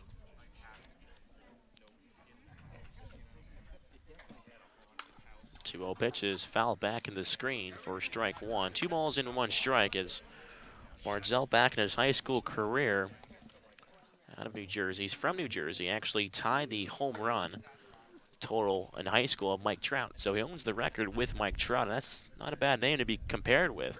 No, it is not. 2-1 pitch runs inside for ball 3 on Barzell. You can be compared to anything related to Mike Trout, baseball related at least. I think almost anyone will take that. His 3-1 pitch is once more fouled back. When I was listening to some, right around the All-Star game, people were talking about, who was the best player in baseball. Some people for some time thought, maybe it's Bryce Harper, maybe it's someone other than Mike Trout. And everyone's like, you know what? No, it's Mike Trout. He is the best player in baseball right now. It's not quite LeBron James in basketball, but it's close. 3-2 pitches once more spoiled and fouled off. The difference, of course, being in basketball, one player could virtually take you to the finals. In baseball, you need a lot of bats, you need a lot of arms. One player can't drive you all the way there. From the windup, from the stretch, 3-2 pitch misses low and outside, and Barzell works a brilliant walk there, works a 7-pitch walk after firing off a couple tough pitches. As now he's aboard over at first base with 1 out. He works a walk. Gorella. So now with one out, one man aboard is the right fielder, the 7-hitter, Jake Gorella. 0 for 2 this evening's ball game. He taps home plate. We'll take it from the right side. Righty-righty matchup. Kruger comes set from the stretch. First pitch misses down below the knees for ball 1. I think Mike Trout has definitely been probably the most consistent player in the MLB. A guy that's basically he'll play his heart out night in and night out, and a guy that just performs every single year. I mean, he's putting up MVP numbers. Only has won, I think, 2 MVPs. 1-0 pitch misses high and tight for ball 2. As now the catcher, Brad Debo, will go out to talk to the right-handed pitcher, Kyle Kruger. I think it's the right decision right there. You know, you want to make sure your pitcher and your catcher are on the same page, and Kruger's had a little bit of trouble throwing strikes. 6 of his last 8 pitches have been for balls. So, again, you just want to make sure Kruger and Debo are on the same page. So Debo heads back behind the dish. 2-0 is the count on Gorella. 2-0 pitch is line out towards deep left field. Eichhoff going back. It's going to one-hop off the 47 brand out. Side in left field as holding up at third base is Barzell. So a one-out double off the bat of Jake Gorella. Now has 2 Braves out in scoring position to maybe tie up this ball game. And Mariners lead 4-2 after a 4-run top of the 6th. And Braves looking to come right back here and score a couple of runs of themselves. Yeah, and, you know, I thought that ball actually was getting out of the park off the bat, and it looked like it was carrying, and eventually one-hopped the wall out in left field. Mariners are fortunate it didn't get out of here because then you have a tie ball game, and the Mariners still have an opportunity to work out of this inning. And, you know, there are 2 runners in scoring position for Bourne, but the Mariners still have, you know, Kruger on the mound. He's pitching okay so far. I'll have to see if he can get out of this inning. There's now the number 8 hitter, David Longer. First pitch is fouled over towards the Mariners dugout area for strike 1. So over at third is Barzell after he worked a 1-out walk, and then next batter Gorella. 2-0 pitch, he hammers one out towards left field for a double. So runners on second and third with 1 out here. 4-2, Mariners lead over the Bourne Braves. And now throwing in the Harwich Mariners bullpen is Caleb Freeman. 0-1 pitch misses for ball 1. 1 ball, 1 strike is the count. Freeman's really been another one of those workhorses down there in the Mariners bullpen. Any tight game, Coach Engler trusts Freeman in those high leverage situations as the 1-1 off-speed slider misses off the plate for ball 2. 2-1 is the count. You can't say exactly what the plan is for the Harwich Mariners for the rest of this ball game, but you'd have to think if they're going to bring Caleb Freeman in either in the 6th inning or next inning in the 7th, that he'll bring you close enough to that 9th inning where Andrew Miziazik may be able to take over. Kruger comes set from the stretch. The 2-1 pitch is lined in between the hole between short and third. 1 run comes around to score as the throw from Eichhoff is cut off by the third baseman Shunk as Gorella was holed up at third. So another RBI single, this time just off the bat of David Langer, has now cut the Mariners lead to 1. 4-3 lead for the Mariners, and the runners on the corner still for the Bourne Braves. Yeah, runners on first and third with 1 out for the Braves. They're still threatening, and they cut the lead to 1 as Coach Steve Engler walks out to the mound. You'd have to think he's going to make his move to the bullpen, and he does. It'll be Caleb Freeman entering tonight's ball game for the Harwich Mariners. We'll step aside and sort out the details when we come back. You're listening to Mariners Baseball on the Harwich Mariners Radio Network.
back inside Doran Parker in the bottom of the 6th inning.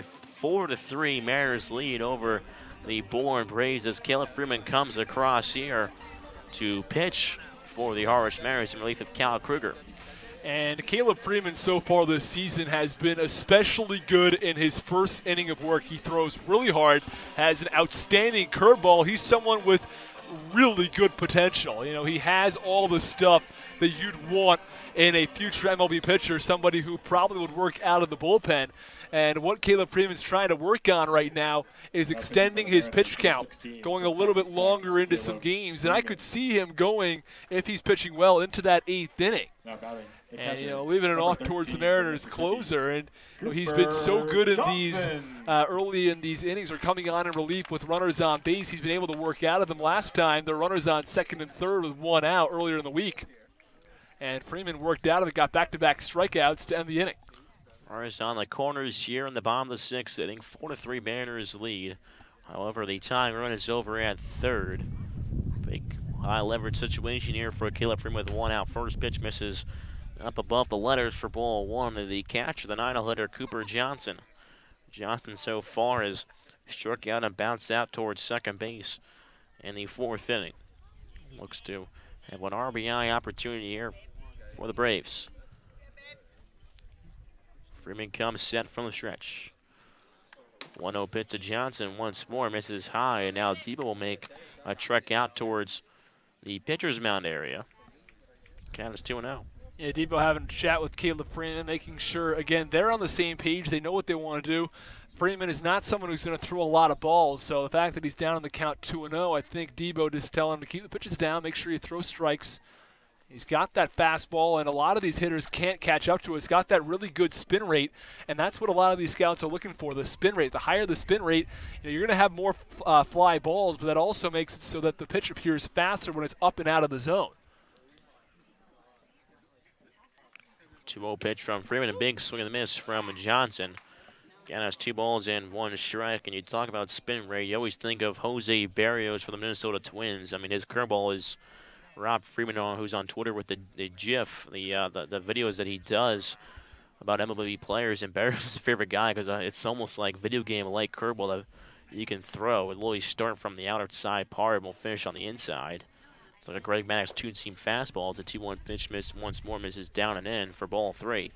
And spin rate's also very important with the fastball, and that will determine oftentimes whether the ball is going to be whether you're going to have more fly balls or whether you're going to have more ground balls. The lower the spin rate, the more ground balls. The higher the spin rate, the more fly balls.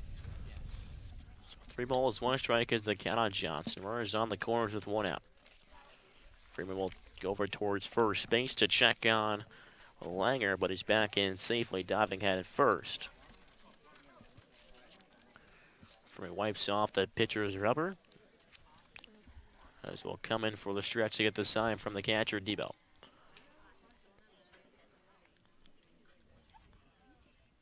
Freeman comes set. A 3-1 offering, showing bunt as Johnson bunts it back up to the first base line. Freeman's only played at first base, and just like that, a nice job there by Harwich, part of the third base coach, to convey the message to Johnson. A perfectly placed bunt is able to not only score a run, but advance the runner towards second, as there's 2 outs, and the Braves have now tied this game up at 4. And a perfectly executed bunt by Johnson down the first base line. By the time Caleb Freeman fielded it, you could see he gave a quick look at the plate, but realized there was not going to be a play, and then threw it over towards first base as it gets the job done. Exactly what the Bourne Braves wanted to do, and scoring that run to tie the game. Number 4 from An interesting decision there by the Braves to put the squeeze on, and it's either high risk, high reward, and ends up being a high reward for the Braves. A 4-4 game, runner on second base with 2 outs. First pitch to lead off Eric Fitzgerald has popped up and out of play over the first base bleachers area for strike 1. Fitzgerald so far 1 for 2 with a walk, a single, and he popped out his last at bat in the 5th inning. So 8 hits for the Mariners, 4 runs, and the Braves have 4 runs on 7 hits. So the hit column almost even as the runs column is. No errors for either side as the 0-1 pitch is blocked in the dirt by the catcher, Debo, for ball one. 1 ball, 1 strike to count.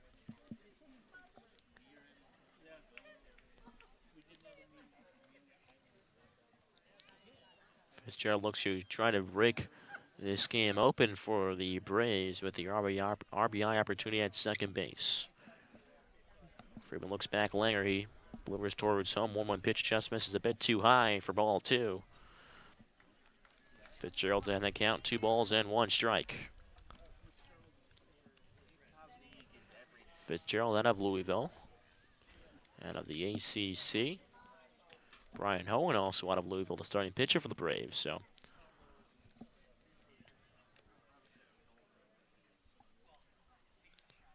2-1 pitch from Freeman has popped up high in the air towards right field. Driscoll moves over to his left and now moves in a step and will make the catch for out number 3. But after the Mariners scored 4 runs in the top of the 6th inning, the Braves come back, score 2 more to tie things back up at 4. Listen, so after 6, 4-4 game. Listen to Mariners baseball on the Harwich Mariners Radio Network.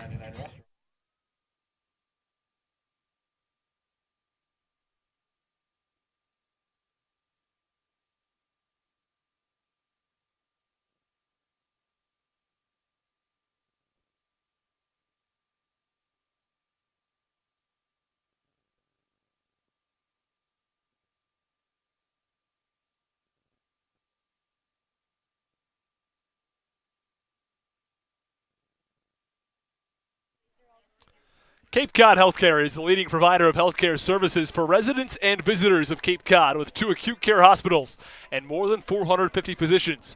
For more information, please visit capecodhealth.org. Cape Cod Healthcare, expert physicians, quality hospitals, superior care.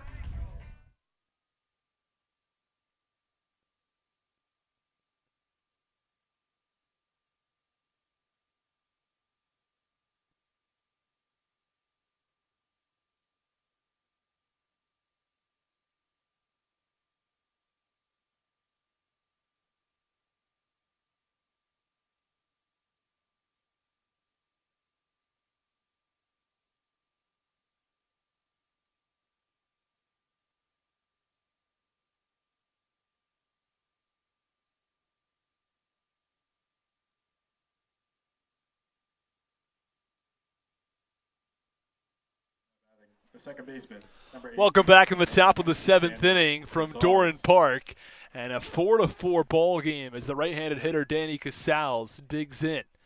And the first pitch is a breaking ball upstairs from Holston, and the count 1 ball and no strikes.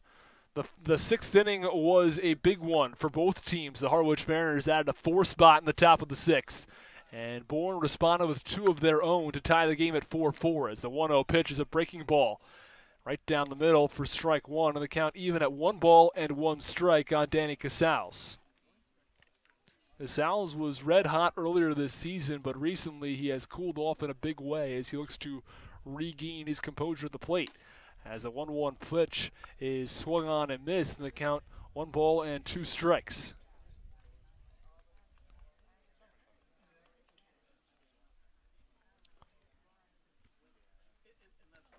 The 7, 8, and 9 hitters due up for the Mariners: Casals, Debo, and Gorski. The 1-2 pitch to Casals. Fastball on the outside corner for strike 3. He can't believe it. And there's 1 away in the top of the 7th. That one just barely clipped the outside corner according to Joe Peters. And now there's 1 away in the top of the 7th. Number 35 from North Carolina State, Brad Debo. And Brad Debo, who is red hot at the plate, digs back in from the left side. His average was in the mid-100s just a couple of weeks ago. Well, now it's up to 262 as the first pitch is cut on and fouled off to the backstop, and the count 0-1 on the left-handed hitter. He's 2 for 2 in tonight's game and also came around and scored a run.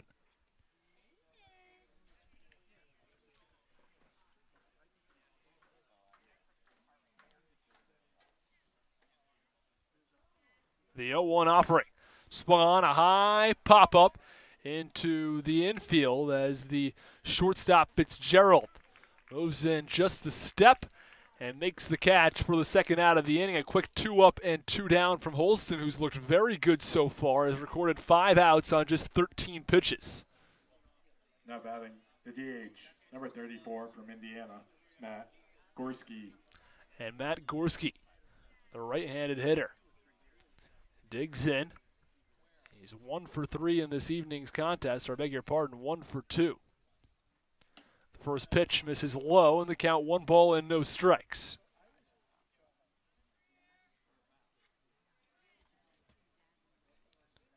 Six of the team's 9 hitters have hits in tonight's contest. Includes Morris, Shunk, and Lipsius, the 1-2-3 hitters, as the 1-0 pitch is on the inside corner for strike 1, as well as the 5-hitter Driscoll and the 8 and 9 hitters, both Debo and Gorski. And that's why it helps to have those good bats at the bottom of the lineup, as, of course, the lineup is circular. It goes right back to the top. As the 1-1 pitch is cut on and missed, and the count 1 ball and 2 strikes on the 9-hitter Gorski. Gorski was telling me that when he was struggling earlier in the season, it was all about timing with his front foot. He was trying to make sure he got that timing down exactly right, and when he finally got it, he was able to find a lot more success at the plate. The 1-2 pitch. This is low and outside, and the count 2 balls and 2 strikes. The catcher Johnson seemed to think that might be strike 3, as he was already taking that first step back to the dugout. Base path's empty, 2 outs. A 4-4 game from Doran Park in the top of the 7th. The 2-2 pitch runs low and outside, and the count goes full at 3-2.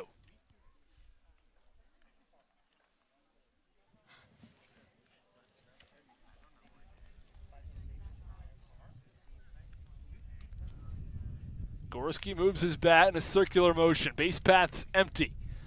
The 3-2 pitch misses inside. It's a walk.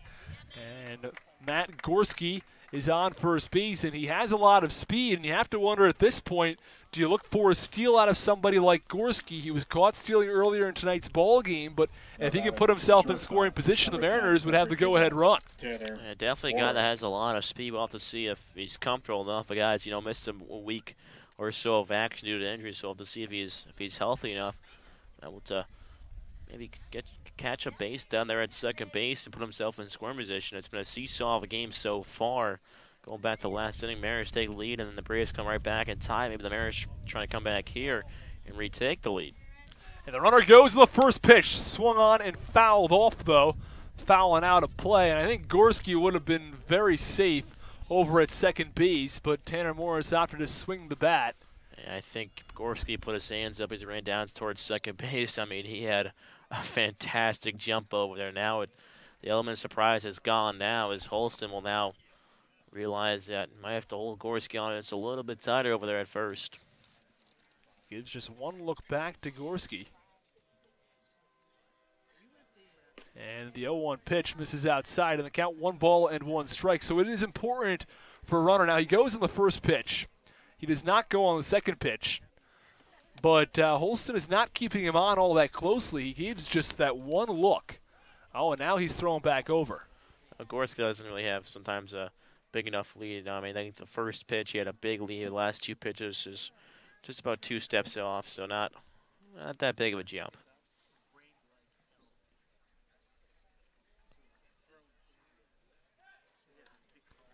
Throwing back over again is Holston. He's trying to mix up the times that he's looking over at first base so he can keep Gorski off balance.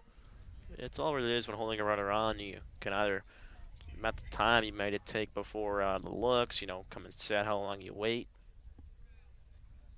The 1-1 pitch to Morris. Swung on and fouled off to the screen behind home plate, in the count 1-2.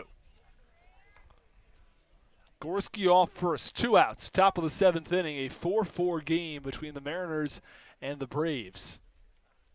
Mariners have an opportunity this evening to clinch a playoff spot, depending on the result of the game between the Whitecaps and the Harbor Hawks as well.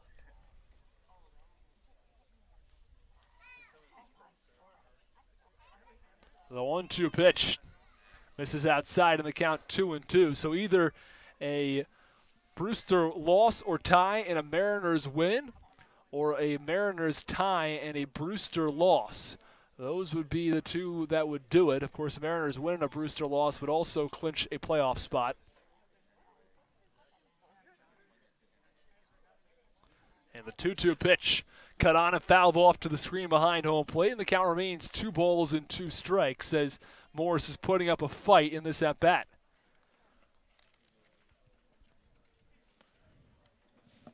A lot of guys in this Mariners team have been known for staying alive, seeing a couple pitches, fouling a couple pitches off, and Morris looking to do that here. The 2-2 pitch misses upstairs and outside, and the count 3-2 on the leadoff hitter in the Mariners order, Tanner Morris, who has worked the count full as he was behind in the count earlier 1-2. And now has an opportunity to walk. Well, just another ball from Holston. 3-2 pitch misses outside for ball 4, and Tanner Morris works a walk. There are now runners on first and second with 2 outs. That's a big walk by Morris after you mentioned before being down the count, and Holston able to find the zone. We found the zone, but just a couple pitches fouled off, and now with the heart of the order coming up, it can be awfully tough here for the Braves to get out of this. I think it's going to take a couple good pitches and a couple nice plays on the defensive side. Runners on first and second, 2 outs for the Harwich Mariners after back-to-back walks issued by Holston.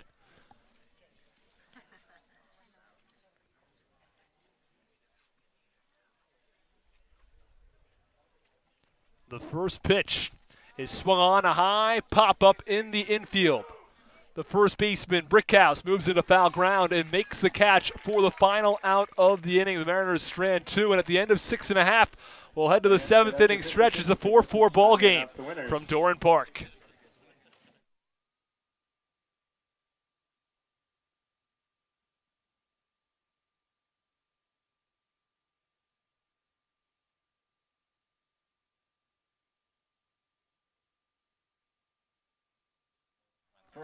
Learning at Curry College extends beyond the classroom and is embedded in all that they do. Curry prepares students to engage in successful careers and active citizenship with a global perspective. Explore undergraduates' majors, minors, and concentrations, including new majors in accounting, biochemistry, and software development online at www.curry.edu.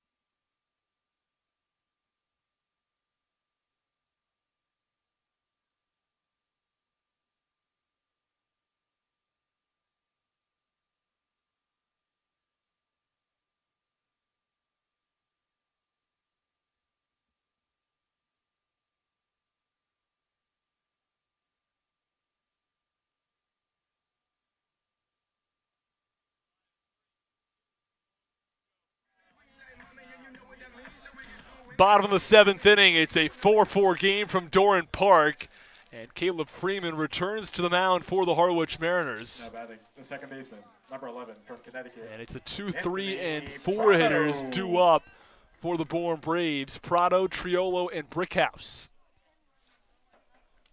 And we've seen how Caleb Freeman does in his first inning of work. It's been outstanding all year long. Now he's working deeper into the ballgame. Let's see how he does. Well, the first pitch runs inside and hits Prado on his left leg.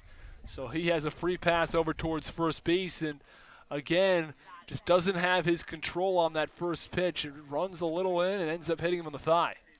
Yeah, Prado's been hit all over the place today. He was hit back in the second inning on a curveball on the shoulder, now hit on the leg, and got to ice himself after this ball game. I don't think he was expecting that to happen today. Yeah, I hurt my leg actually earlier today during the game as well. I was walking over towards the restroom and I hit my leg on this hook over there. It hurt quite a bit. It still does, but making my way through this game. Well, the baseball saying is rub some dirt on it. So runner on first base, no outs.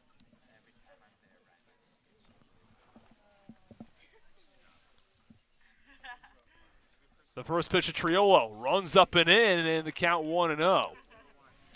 So a couple pitches in a row from Freeman. The first one actually hits Prado. This one runs up and in on Triolo.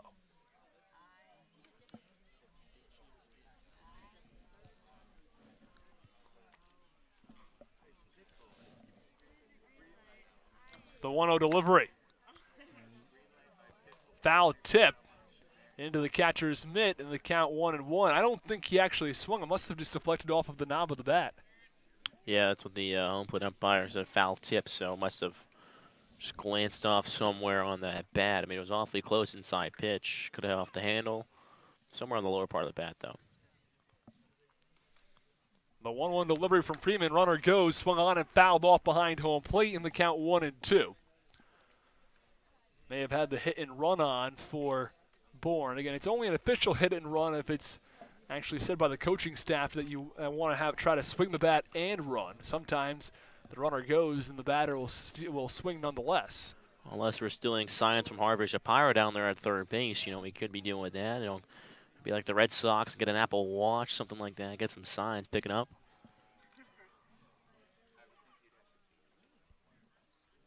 The 1-2 pitch of Triolo swung on and fouled off right over our heads. And the count remains 1-2.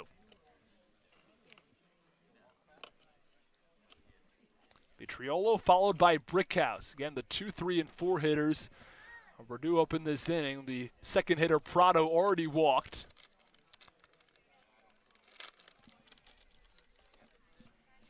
And now the 1-2 delivery. Fastball. Ooh, just missed. Devo tried to frame that pitch and held it there for a few seconds, but Joe Peters wasn't biting. Count goes to 2-2. Joe Peters, of course, the home plate umpire in tonight's game.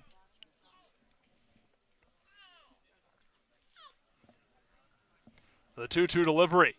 Fastball misses low in the count, 3 balls and 2 strikes. No outs, runner on first base. In the bottom of the 7th inning, it is a 4-4 game from Doran Park.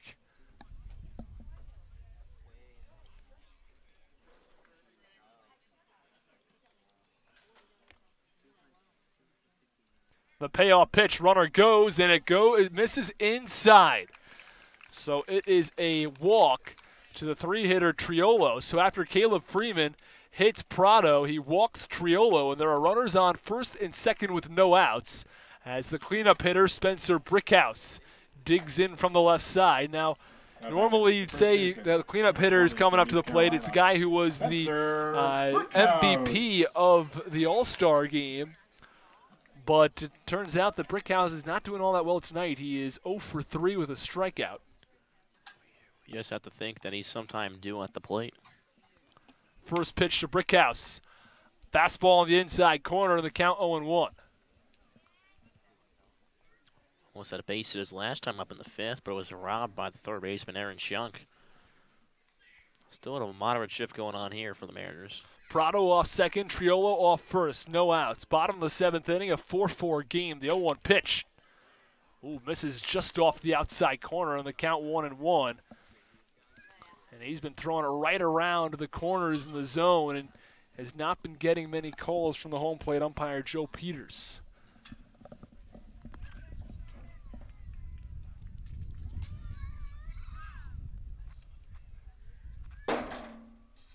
The 1-1 delivery.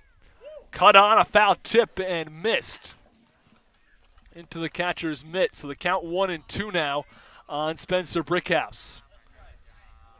And again, I would not be at all surprised to see Caleb Freeman go back with the high fastball and try to get a swing and a miss from Brickhouse. He's known to be able to blow that pitch by hitters. The 1-2. Fastball. Just missed off the outside corner of the count, even at 2-2. And he's also got that curveball in his arsenal. He does not use it frequently at all, but when he uses it, it will lock a hitter up because he's oftentimes looking fastball, and then he'll give him the curveball, and he won't have any idea what to do. He'll just be totally locked up because when you're looking for one pitch and you get another, it's tough to swing. The 2-2. Fastball misses low, and now the count runs full at 3 balls and 2 strikes. And I don't think that Caleb Freeman meant to throw that pitch low and out of the zone. I think he was trying to go and just hit the knees. But, again, a little bit off with his control tonight. And the count runs full at 3-2. Just to give you an idea, it's 9 strikes thrown by Freeman, 13 balls. That's not characteristic of the right-handed pitcher. The 3-2. Cut on and fouled off out of play. I think that pitch may have been a little bit low, but Brickhouse swings at it. The count remains 3-2, and this is a crucial at-bat in this ball game because if it's another walk, it loads the bases with nobody out. But on the other hand, if he's able to get a strikeout or work a ground out, it could be a totally different game. The 3-2 pitch runs up and in, and a walk issued to Brickhouse. Again, Freeman was ahead in that count. But now the bases are loaded with nobody out. Brad Debo out to have a chat with the pitcher, Caleb Freeman. And the pitching coach, Steve Gruenberg, will also come out to have a chat. And in the Mariners bullpen, Matt Cronin is warming down there in right field. And just to give you an update on the other game, the game that we're all watching right now, regarding the Mariners' playoffs hopes.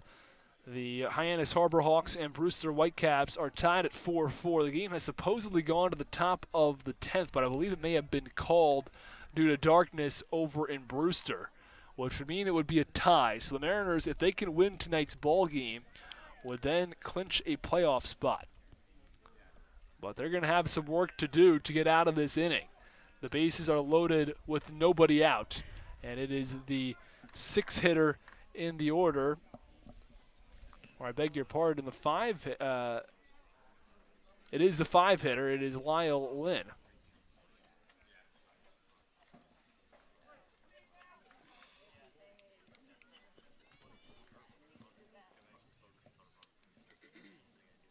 First pitch to Lynn is swung on and missed, and they count 0-1.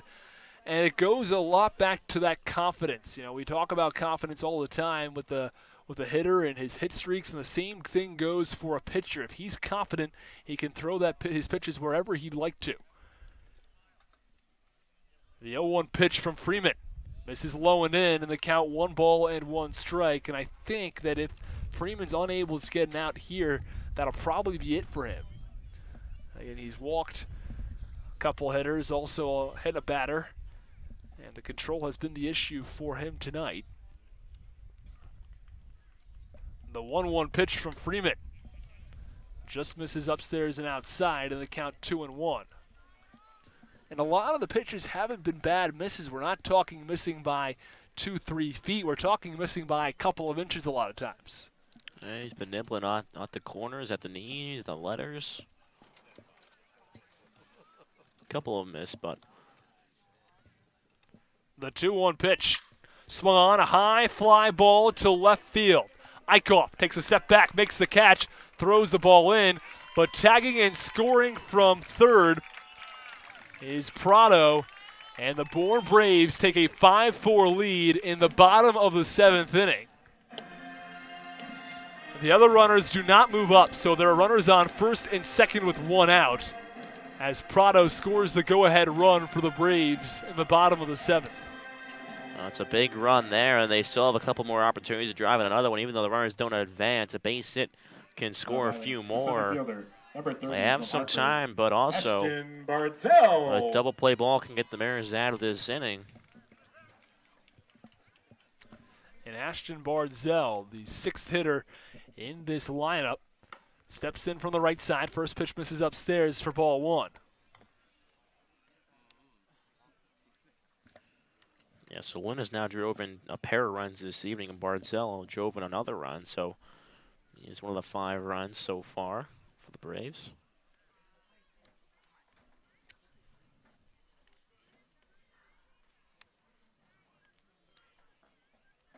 The 1-0 pitch to Bardzell at the knees for strike 1 on the count, even at 1 ball and 1 strike.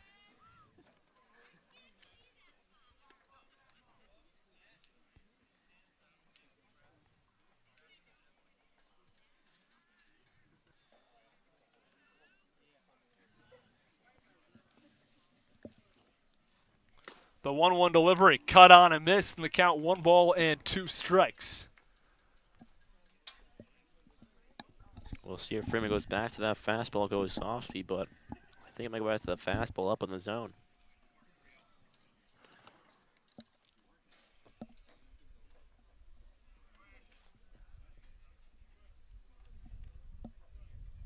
The 1-2 pitch from Freeman. Fastball missing up and in the count 2-2. Runners on first and second, 1 out. A 5-4 Braves lead in the bottom of the 7th.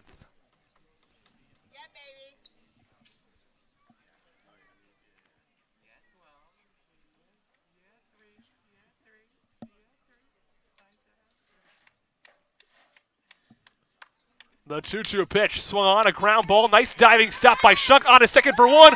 Back on a first. A double play. They go around the horn. 5-4-3. It starts with a great stop by Shunk. A throw to second for 1. And they go around the horn for the 5-4-3 double play. Freeman works out of trouble, allows 1 run in the bottom of the 7th.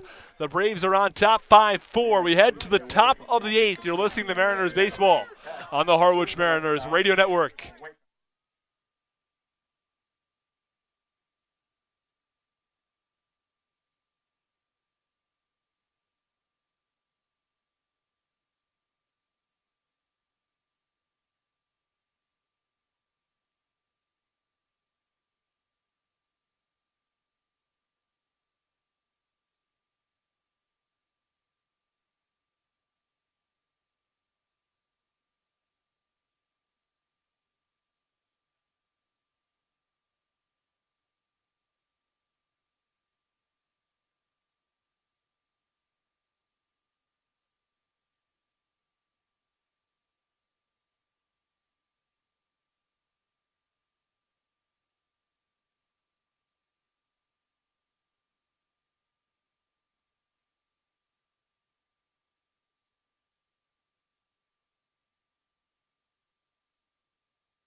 Top of the 8th inning from Doran Park as the Bourne Braves manage to scratch across the go-ahead run in the bottom of the 7th as they lead this ball game 5-4. Stepping in from the right side is the 3-hitter Andre Lipsius, who takes strike 1. The count 0-1.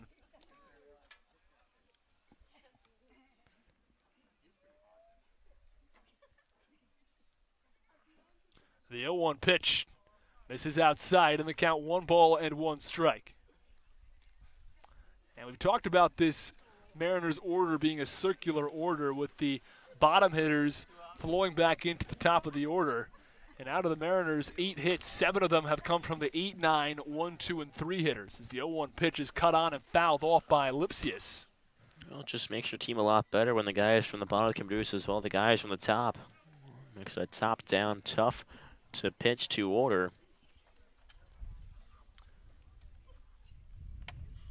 The 0-2 delivery to Lipsius, breaking ball outside, and the count 1-2.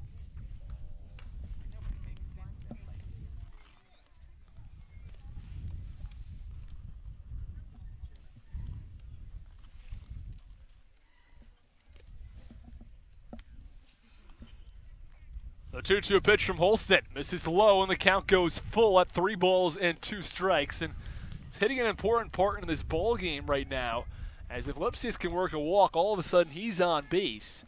And, you know, you get somebody to drive him in. That would be very important as we hit the latter stages in tonight's ball game in the 8th inning. As Mariners need a run as the 3-2 pitch is swung on. A high fly ball to deep right center field.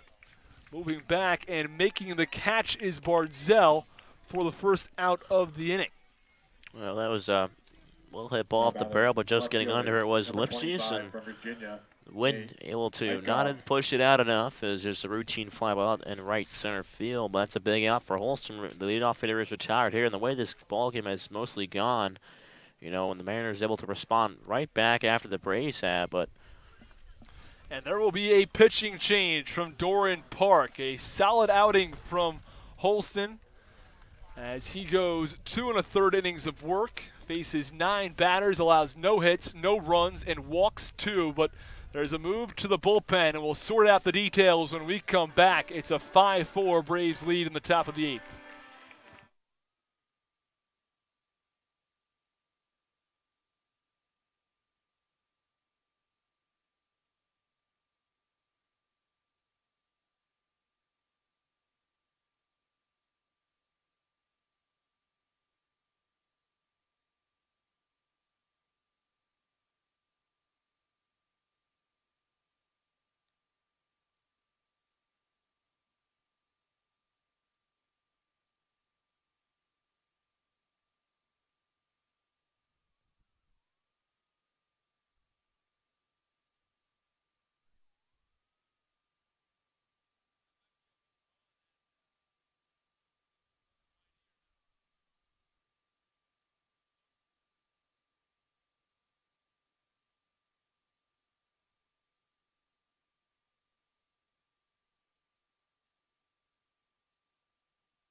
Back in the top half of the 8th inning, a 5-4 Braves lead. New pitcher for the Bourne Braves is Trey Vanderwide, and he will face against the 4 and 5 hitters for the Harwich Mariners, Eichhoff and Driscoll. Will definitely come to the plate afterwards. It would be the 6-hitter Norman. First pitch misses upstairs for ball 1, and just going over again the appearance from Holston. He was outstanding tonight. 2 innings of work, walked 2, struck out 1. Holston definitely kept these Mariners bats at bay after. And the 1-0 pitch is swung on. A slow chopper back towards the mound, fielded by Vanderwide, and he airmails the throw. And advancing to second is Eichhoff. He's digging 3. And they're going to hold him up at third base. So after a throw missing way over the head of the first baseman, Brickhouse, there's a runner on third base and 1 out. It was a very gently grounded ball towards the pitcher's mound, and Vanderwide charged in, trying to make a play on the ball, and realized it was going to be a tight throw at first base, and is trying to aim that ball a little too much, airmailing the throw. Well, that's all because he's a left-handed pitcher. A left-handed pitcher will have to spin towards the first base area, but if you're a righty, you're going to be able to step over towards first. And the first pitch to Driscoll at the knees for strike 1. So Shapiro tried to go with the matchups there, but the left-handed pitcher actually ended up hurting him a bit with that ground ball.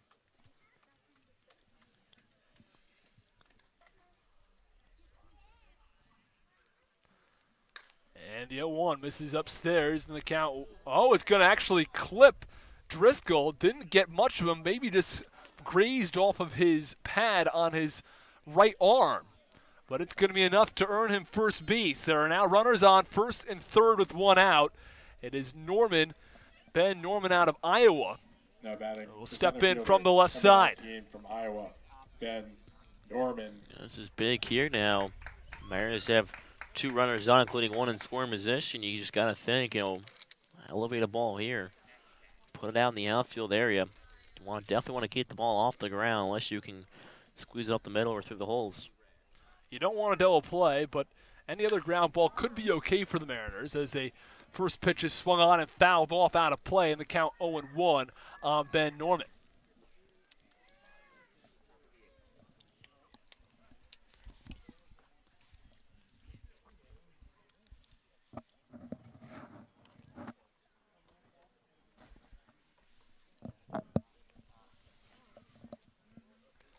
Norman digs back in from the left side. Driscoll leads off of first, Eichhoff off third.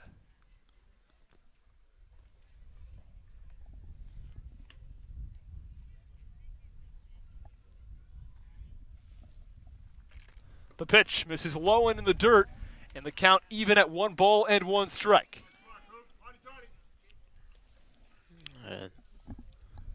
Definitely Cooper Johnson being able to block that one's big. We already seen a couple walk-off wild pitches past balls this year, especially back in Wareham. So being able to keep the run over there at third base in Eichhoff. The 1-1 delivery, Norman tries to bunt, but he bunts it foul behind home plate in the count 1 ball and 2 strikes. Trying to go with the suicide squeeze to get Eichhoff in from third base. Well, worked earlier for Bourne in the game. Just trying to do the same here. Was Ben Norman, especially with his speed. The most important thing, of course, drive in that run from third base. You have the opportunity to trade a run with an out. You want to do it if you can.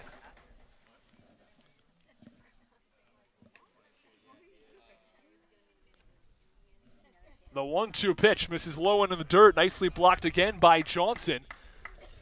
And this is saving a run when he does that. If that ball gets to the backstop, Eichhoff's going to be able to score.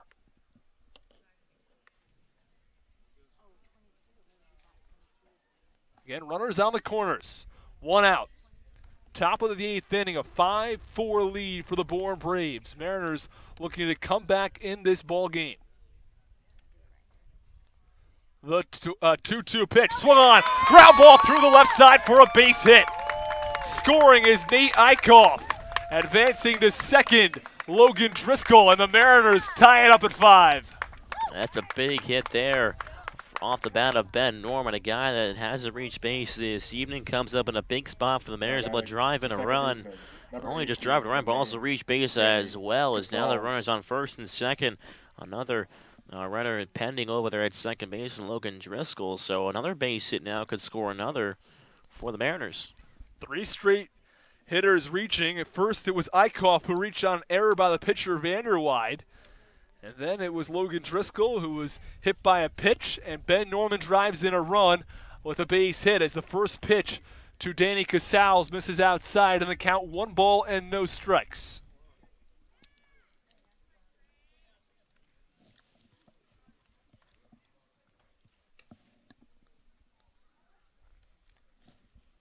The 1-0 pitch off the outside corner, and the count 2 balls and no strikes. Driscoll leads off second base. Norman off first. A 5-5 game in the top of the 8th from Doran Park.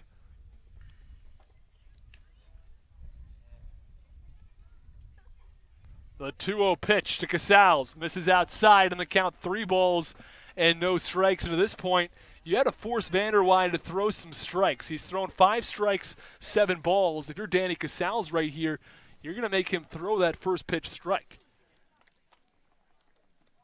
Unless he tries to groove a fastball in there at the belt level. The 3-0 pitch. Fastball at the knees, and the count 3-1.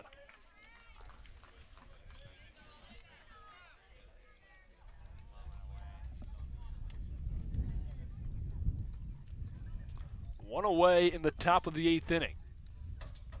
Mariners already scored 1 run this inning to tie the game. The 3-1 pitch swung on and fouled off to the screen behind home plate, and the count 3-2 as it's right in front of us in the booth.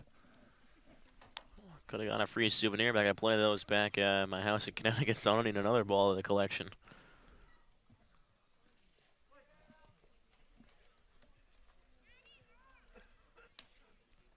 First and second, 1 out. 5-5 game, 3-2 pitch, misses upstairs, and it is a walk issued to Danny Casals. And the bases are loaded with 1 out. Mariners not only with an opportunity to take the lead, but possibly give them a really strong cushion as Brad Debo, who is 2 for 3 in tonight's contest, digs in from the left side. From North Carolina State, Brad Debo. I think all these Mariners hitters are thinking to elevate a pitch here or just drive one out towards anywhere. Again, only need 1 to tie, but a base hit could score 2 to take the lead. Or excuse me, 1 run to just take the lead, and a couple to pad the lead as you mentioned before. There's a meeting at the mound. Let's see if they'll make a change. No signal yet. A couple of pitchers are throwing in the bullpen for the Bourne Braves. Again, no signal yet. I'm not sure if they're just buying time before they make the call.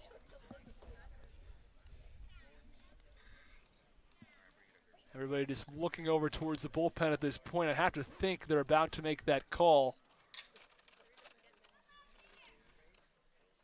And they make that call to the bullpen. Bases loaded, 1 out. 5-5 game in the top of the 8th.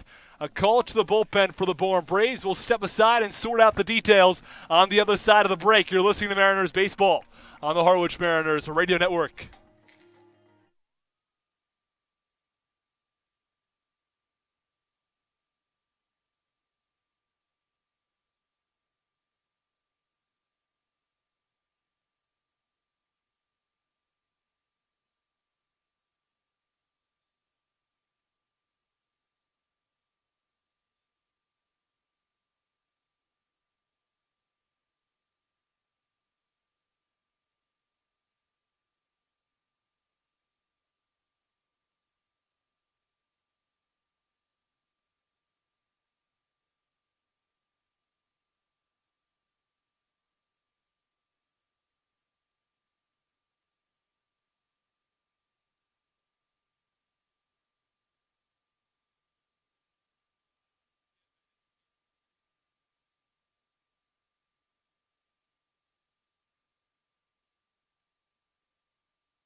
Top of the 8th inning, Brad Debo due up. And there's a new pitcher on the mound for the Bourne Braves, Nick Morial, in this 5-5 game with the bases loaded. He's got a really strong ERA at 1.52. He's allowed just 1 earned run since July 1st. Morial.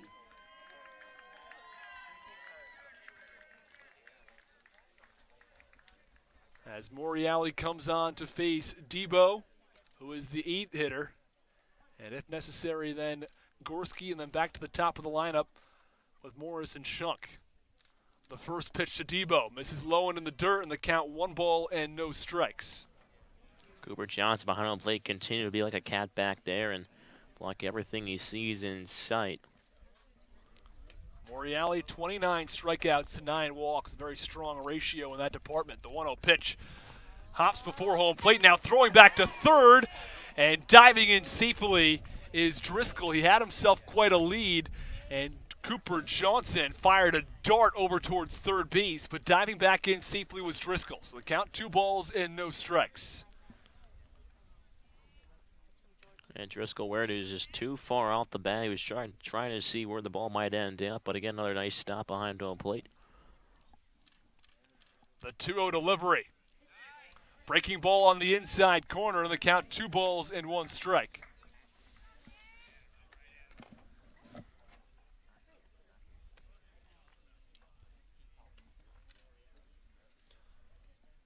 Moriali gets a sign from Johnson. The 2-1 pitch. Swung on and missed. It was low and out of the zone, but Debo went fishing for it, and the count 2-2. Yeah, I thought he saw a good pitch to hit there, and it's a beautiful curveball from Moriali. That thing just kept sinking and after he swung. The 2-2 pitch. Swung on, and a line drive, and an outstanding catch by Prado, robbing a base hit from Brad Devo. Looked like it was a blooper headed into right center field that would score at least 1 run, but Prado leaps and makes the catch for the second out of the inning. And back to their bases are each of the base runners. So it's Driscoll off third, Norman off second, and Casals off of first base. Yeah, just good base running there as well. Not only was Debo went down to get that ball and just trying to lift it out, but right at the second baseman, Prado, and as I said before, good base running there, you know, because Sal's at first, not trying to get doubled off. And Matt Gorski, the right-handed hitter, steps in. First pitch, swung on, a foul tip into the catcher's mitt, and the count 0-1. Mariners with an opportunity to take the lead in the top of the 8th. They've already tied it, looking to do some more damage.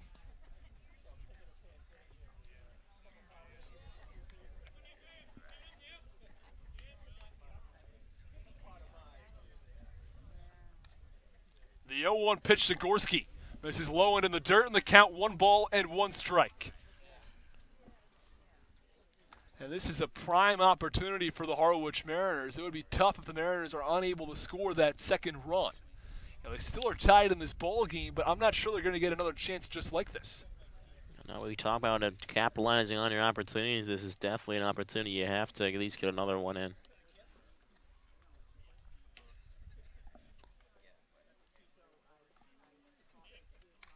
The 1-1 pitch to Gorski. Cut on and missed, and the count 1-2. Just the fastball right now overpowering on Gorski. See if he can try to shorten up his swing here with 2 strikes on him.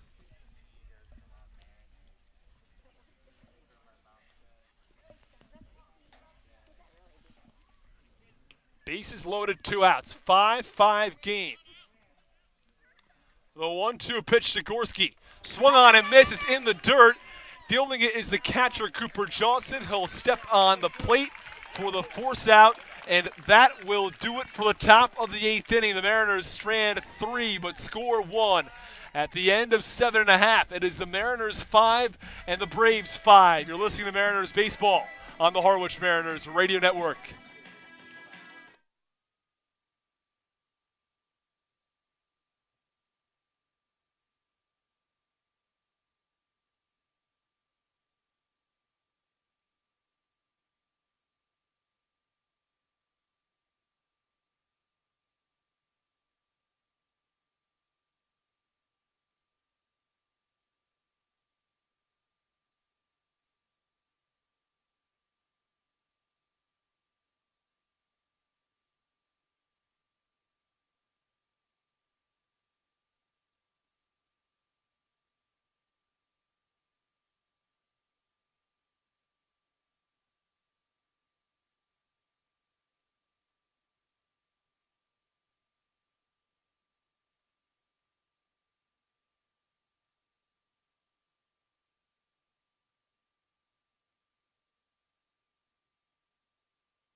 Mariners scored a run on the top of the 8th. That tied the game at 5-5. We now head to the bottom of the 8th.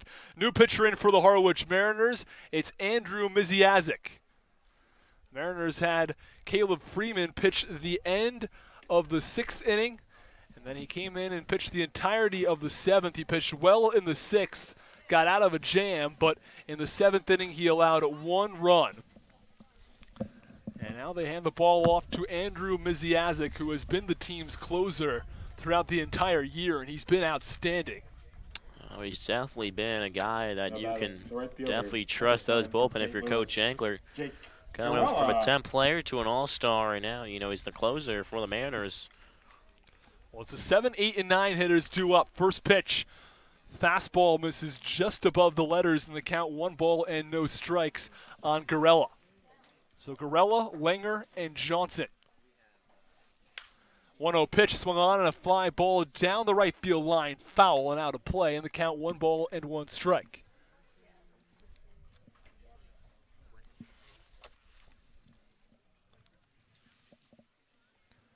The 1-1 delivery swung on a foul tip into Debo's mitt. In the count, 1 ball and 2 strikes.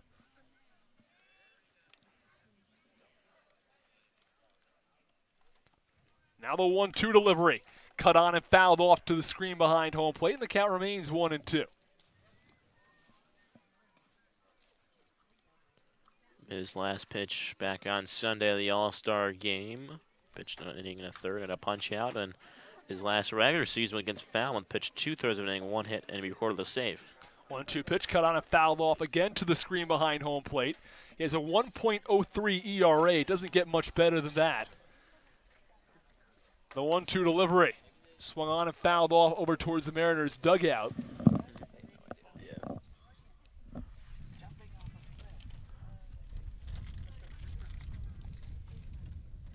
You mentioned Miziazik went in the All-Star game. He's the only pitcher to record more than 3 outs as he pitched for 4 innings. 1-2 pitch, swung on and missed, gets by Debo to the backstop, picks it up. Oh, he's not going to have a play at first base, as reaching base safely is Garella. As the ball got away from Debo, it's going to be a strikeout credited to Miziazik, but reaching first base, Garella. Yeah, just couldn't quite pick it up because it bounced off the brick wall over here, so gave a nice little backstop to Debo, but then just tried to throw before he picked the ball up, and then just couldn't get a gripping on him the first time.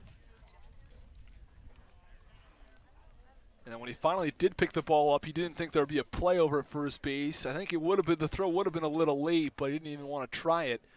Don't want to risk the overthrow or anything like that either. Bottom of the 8th inning, a 5-5 game. From Seton Hall, Tyler Shedler, no outs. McAvoy. And there is a pinch hitter. Tyler Shedler McAvoy out of Seton Hall. First pitch misses low. The count, 1 ball and no strikes as Shedler McAvoy showed bunt but pulled back. Plays at Seton Hall, same school as Rookie DeVito, who pitched earlier in this game. 0 for 4 so far on Cape Cod. Just recently called up.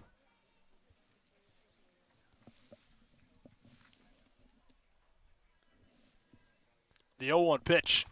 And bunting this one down the first base line is Shedler McAvoy. Fielding it is Miziazik, who throws over towards the first baseman, or actually the second baseman. Casals was covering over at first. And there's 1 out in the bottom of the 8th.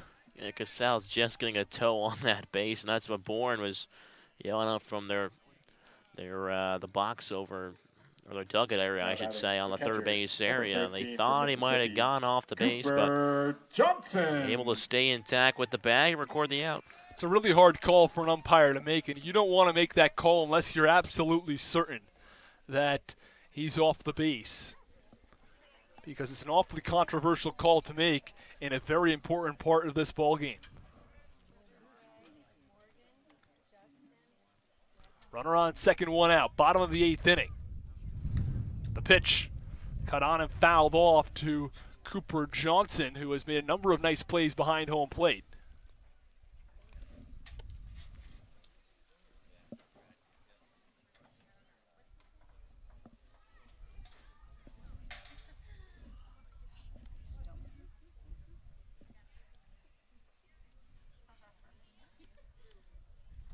The 0-1 delivery.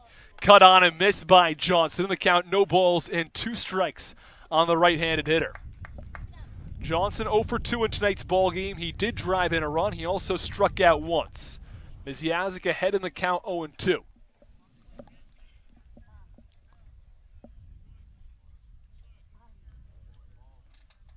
The 0-2 delivery.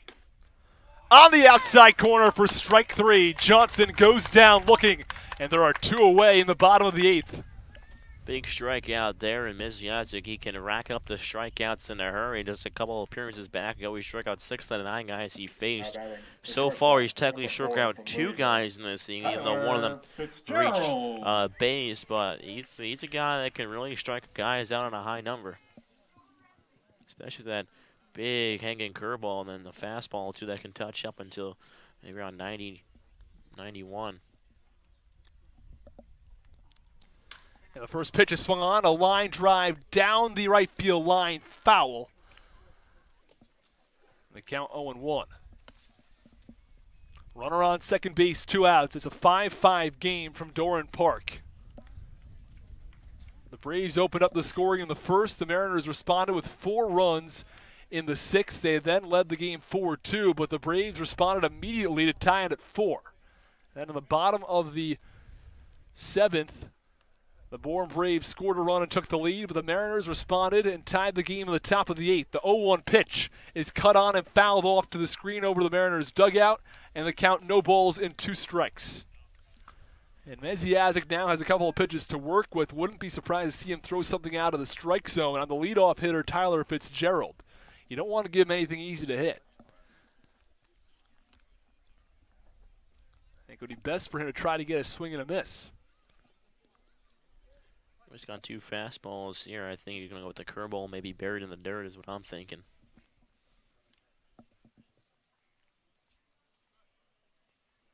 The 0-2.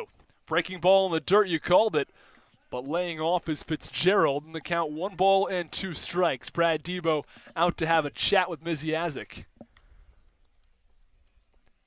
Again, we've talked about it a few times, making sure that the 2 players are on the same page and that they are, working well together. I think he's trying to make sure what are they going to throw maybe the rest of this at bat. And also with the runner on second base, he had to make sure he's not stealing any signs. And sending him back to the catch to the hitter Fitzgerald, because if the runner on second stealing signs and give him to the hitter Fitzgerald, he may be mixing up the signs, saying a different pitch is a different sign.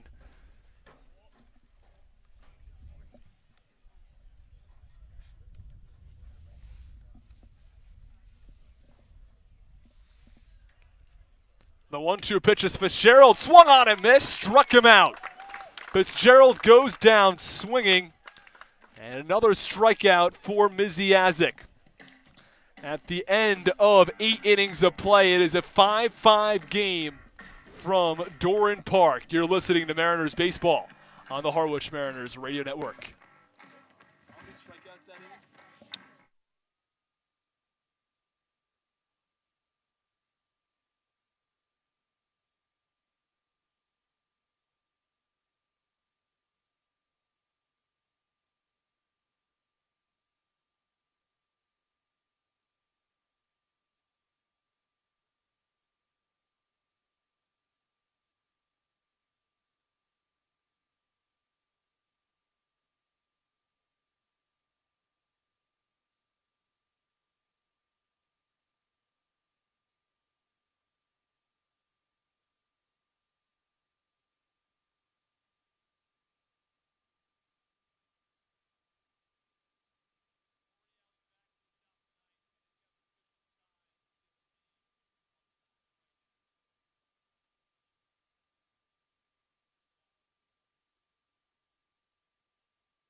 Change for the Braves. Now in left field, number 9, Tyler Shedler McAvoy. Welcome back in the top half of the 9th inning. Tanner Morris will dig in from the left side. It's a 5-5 game as the Harwich Mariners look to take the lead and clinch a playoff spot tonight.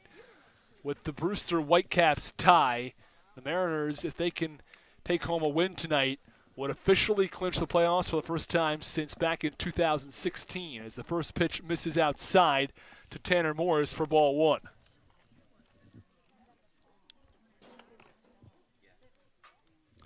The 1-0 pitch to Morris.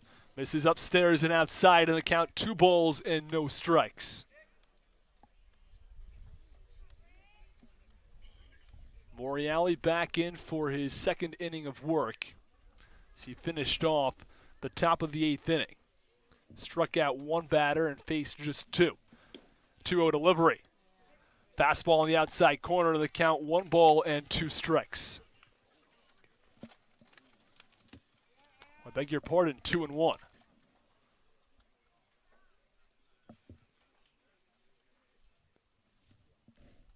The 2-1 delivery. This is upstairs, and the count 3 balls and 1 strike on Morris.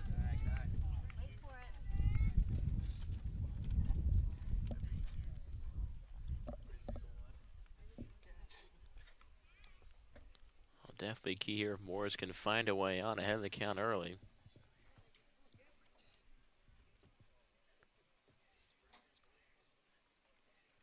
The 3-1 delivery. Swung on and fouled off to the screen over on the first base side, and the count 3-2. The Mariners' runs came in the 6th inning when they put up a 4 spot, and that gave them a 4-2 lead at the time, and they also scored a run on the top of the 8th. That tied the game at 5-5. The 3-2 delivery misses low for ball 4. Now a runner on first base in the top of the 9th inning. A 5-5 game, no outs.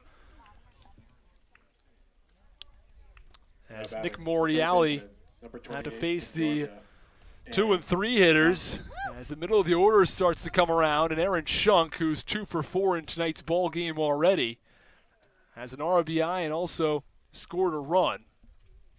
Will dig in from the right side. Not exactly who Morreale wants to face right now.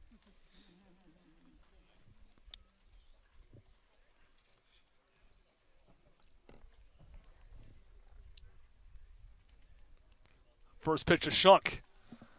In there for strike 1 right down the middle, and the count no balls and 1 strike. Morris off of first base, no outs, top of the 9th inning, 5-5 game from Doran Park. It's a big game for both teams here as we head into the later part of this game. The 0-1 delivery. Swung on and fouled off to the screen behind home plate. The count 0-2. Of course, Bourne trying to climb out of last place in the West Division. Very tight race over there.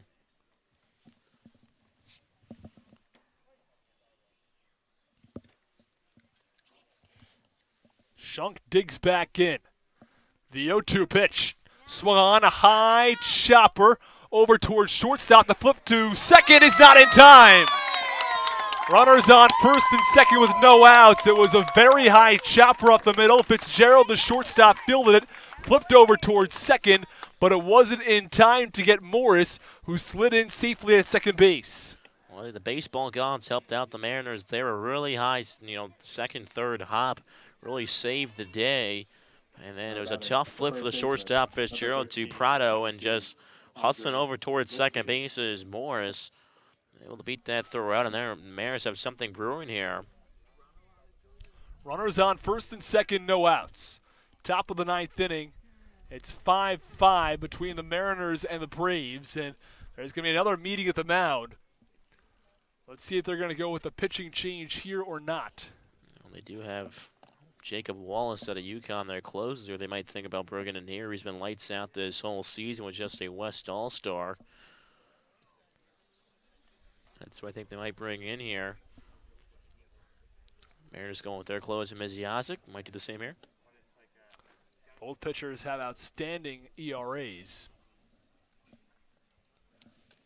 And statistics this year, of course, Misiasic with the ERA of 1.03.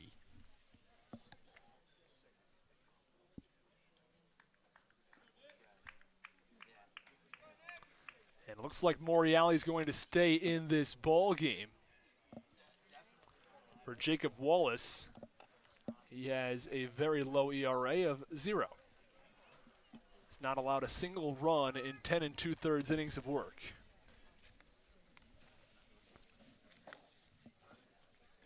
Runners on first and second, no outs. Andre Lipsius, the third hitter in the Mariners order, digs in from the right side. And I think the most important thing here has to be get that runner over to third base with less than 2 outs. If you can get the runner over to third with, again, fewer than 2 outs, then you have an opportunity to come and score a run with an out. If the Mariners were able to make that trade, they'd take it in a heartbeat. That's definitely the top priority over at second base. First pitch to Andre Lipsius is cut on and fouled off down the right field side, out of play. If they flew one out in fair territory out towards right field, that would have done the job there.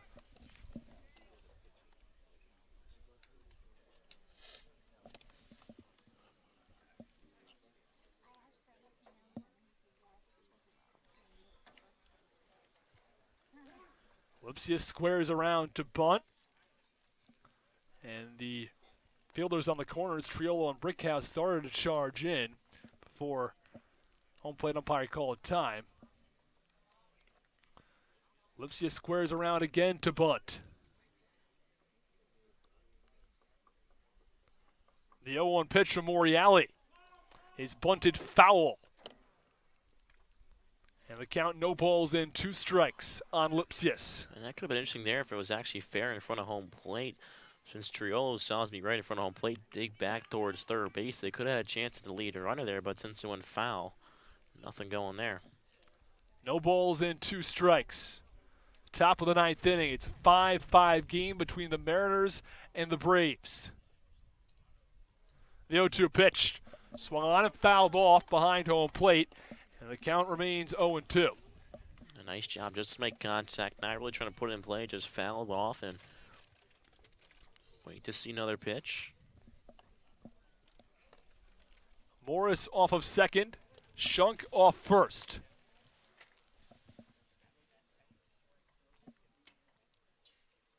As the Harwich Mariners look to take the lead in the top of the 9th, the 0-2 pitch swung on, a high pop-up foul over the Harwich Mariners dugout.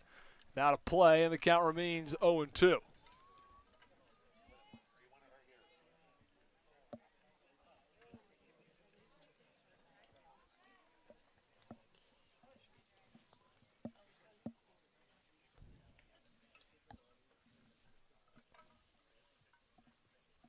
The 0-2 delivery to Lipsius is swung on and missed. And there's one away in the top of the 9th. Swung right through that ball. He was looking for the fastball. He got the fastball and then just swung right through it. Now batting. Just a little overpowered there. From Virginia, Nate Eichhoff. Unfortunately for Lipsius, couldn't quite put the ball in play, but now another opportunity here for Eichhoff to step up, driving a run. Runners on first and second with 1 out. First pitch to Morreale is swung on and fouled off his leg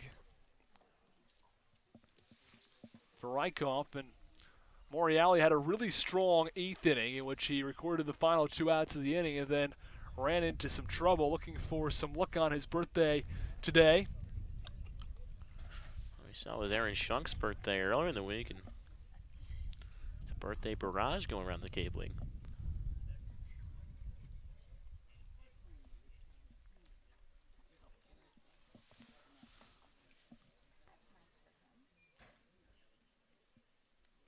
The 0-1 pitch to Nate Eichhoff is a fastball on the outside corner, and the count, no balls and 2 strikes. Good looking pitch there from Morreale. Putting it right on the outside corner. Anthony's hard ball for a left-hander, or the hardest ball, I should say, to hit for a left-hander to hit.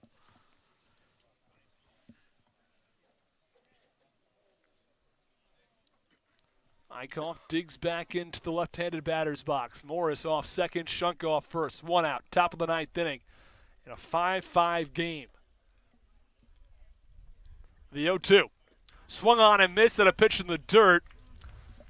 First base is occupied, so no need to throw over from Johnson. So there are 2 away in the top half of the 9th. And Moriallo with 2 big outs there, and now the field can breathe a bit here and just go for the easiest space that they can record an out. And it's down now to Logan Driscoll to drive in a run.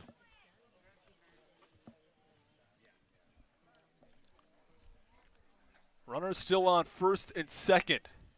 A strikeout to Lipsius and a strikeout to Eichhoff. You mentioned 2 huge outs to Moriallo. The first pitch to Driscoll misses low and in the dirt, and the count 1 ball and no strikes. The catcher Johnson did a really nice job behind the plate. Really acted like a brick wall back there, not letting anything go past him. Saved a couple bases, maybe saved a couple runs.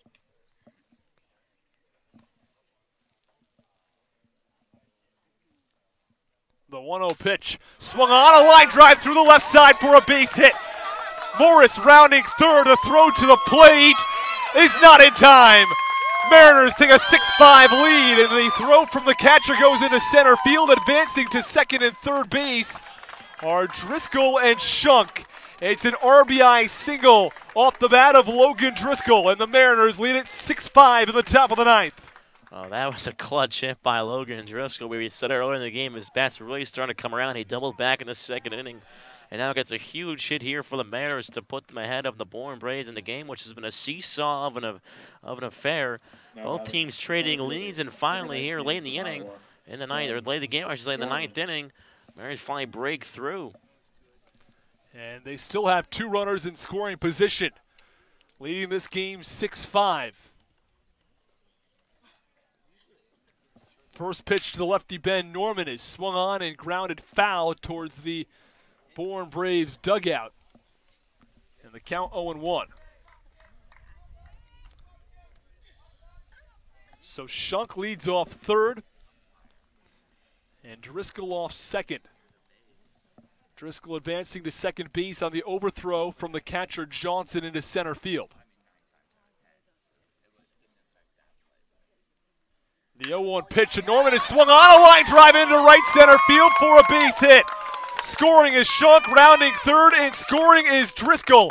It's a 2 RBI double off the bat of Ben Norman, and the Mariners open up a 3-run lead to the top of the 9th. And now it's a big cushion from Izzyos when he comes back out. A nice job by Norman, waited back on the fastball, timed it perfectly, and just drove that one out on a rope out towards right center field, touching up with the wall back over there.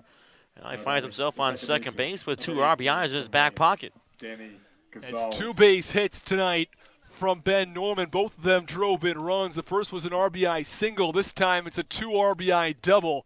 Mariners on top 8-5 in the top of the 9th. The first pitch to Danny Casals is a breaking ball missing outside, and the count 1-0.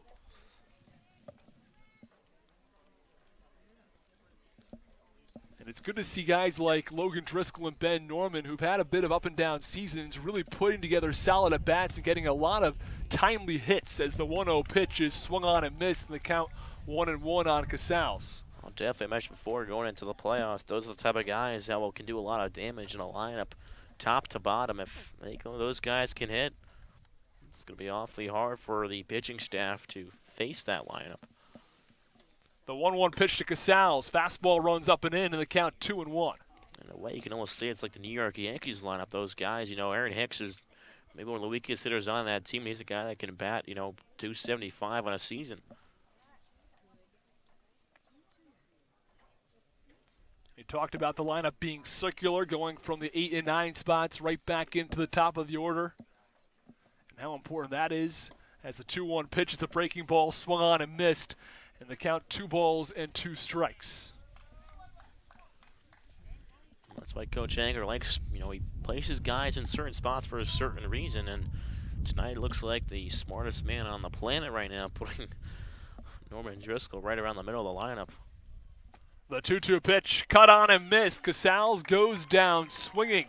But the Mariners put up 3 runs in the top of the 9th and take an 8-5 lead. We head to the bottom of the 9th. You're listening to Mariners Baseball on the Harwich Mariners Radio Network.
It's the bottom of the 9th inning from Doran Park. An 8-5 Mariners lead. The Mariners took the lead in the top of the 9th with 3 big runs. It's an RBI single off the bat of Logan Driscoll, followed by a 2 RBI double from Ben Norman.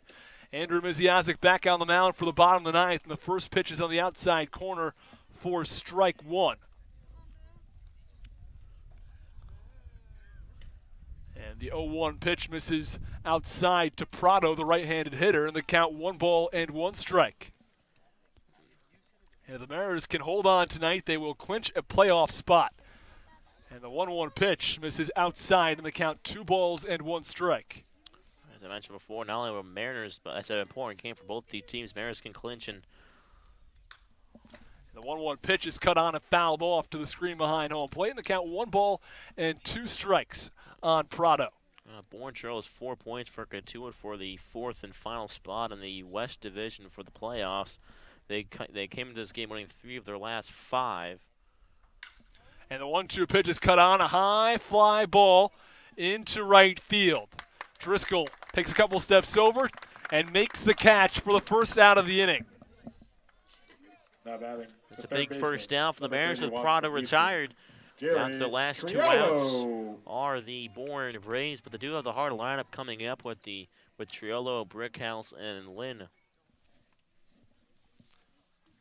Jared Triolo steps in from the right side. First pitch from Misiazik. Fastball on the outside corner, and the count 0-1.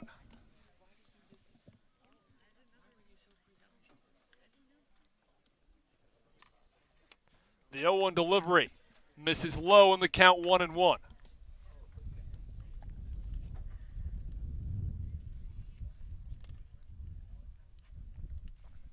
The 1-1 pitch.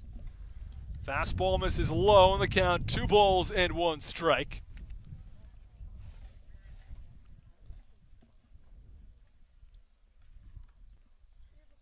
The 2-1 pitch to Triolo. Fastball on the outer half of the plate, and the count even at 2-2.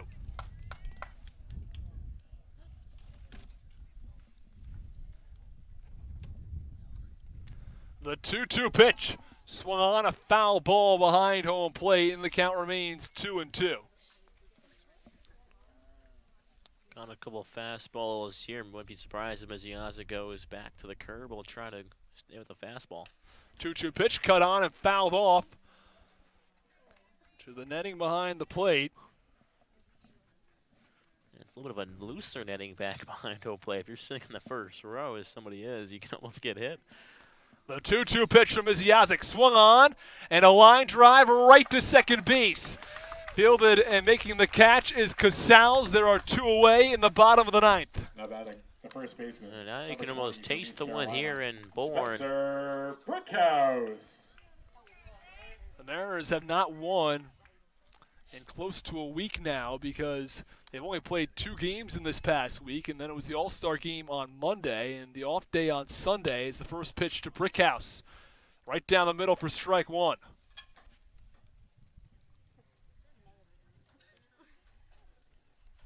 The 0-1 delivery. Cut on and missed, and the count 0-2.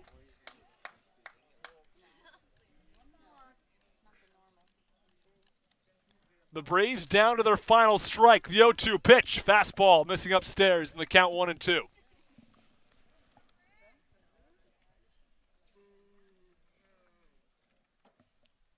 The 1-2 to Brickhouse misses just outside, and the count 2-2. Good pitch there by Miz. Good location on a bad spot to miss. The 2-2. Cut on and fouled off down the first base side, out of play, and the count remains 2 balls and 2 strikes. Base paths empty. 8-5 Mariners lead in the top of the 9th. Home plate umpire Joe Peters calls for a couple of more baseballs.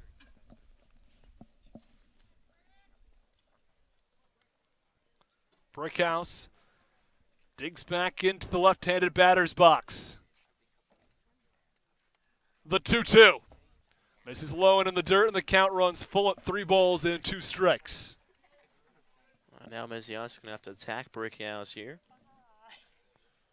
The 3-2 pitch. Swung on and fouled off behind home plate and out of play, and the count remains 3 balls and 2 strikes on Brickhouse.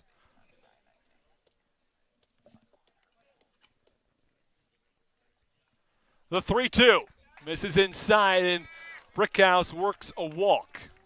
So now a runner on first base with 2 outs in the bottom of the 9th inning. Yeah, Bourne showing some life here. Now with the man on. The tying run is represented by the man on deck, Number 3 from Ashton Barzell. Lyle Lynn. And Lyle Lynn, right-handed hitter, digs in. First pitch.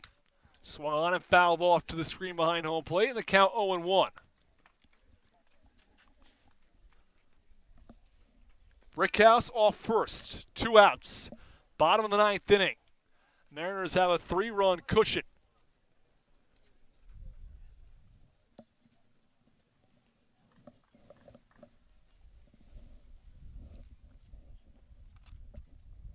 The 0-1 pitch, cut on and missed. The fastball that Miziazic blows right by Lynn, and the count 0-2.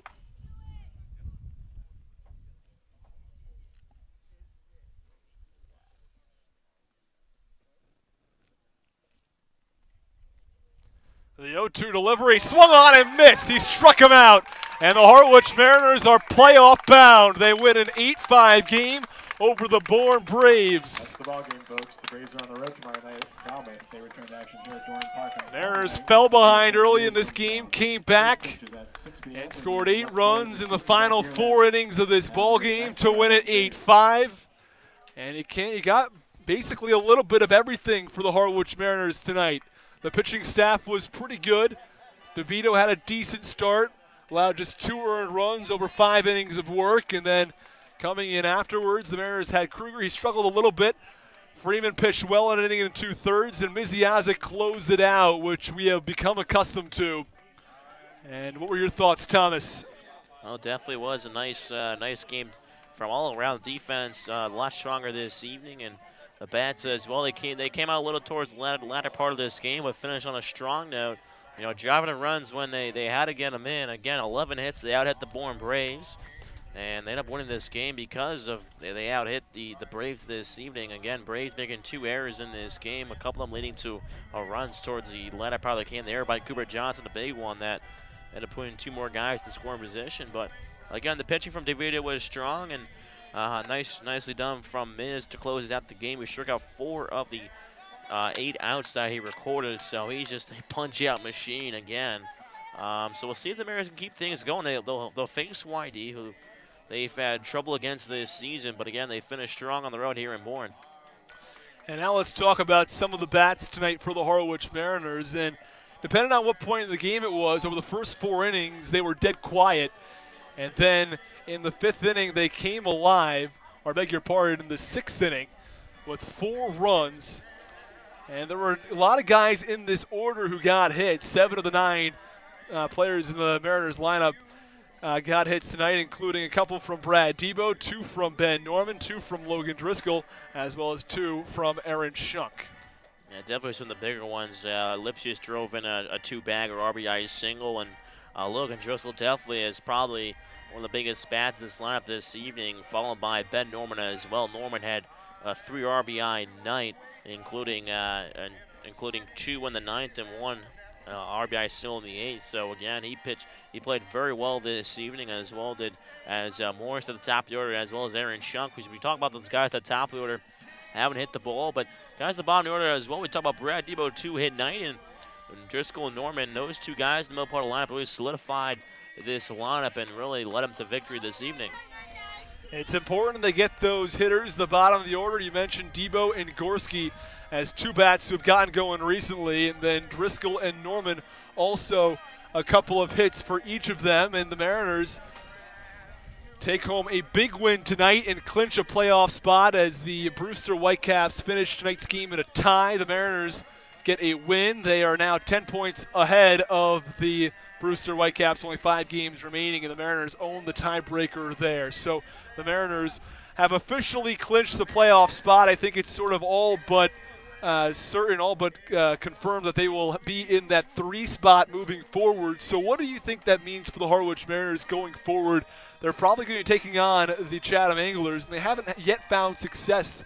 What do they have to do before the playoffs so they can go in with some confidence? I mean, just keep pitching the way that they have been and keep the bats hitting as well. I think if they can cruise in this playoffs with that offense soaring on the up and the pitching being excellent, we've seen DeVito really come along here, and Will Masson as well. Those are probably 2 of their better starting pitchers in this rotation right now, and you might have those guys going the first 2 games depending on how it all end up.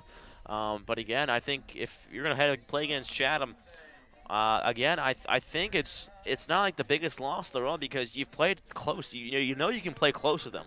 It's just a matter of the big innings. The big innings have hurt them every single matchup, and we'll have one more shot at Chatham and maybe take away a win.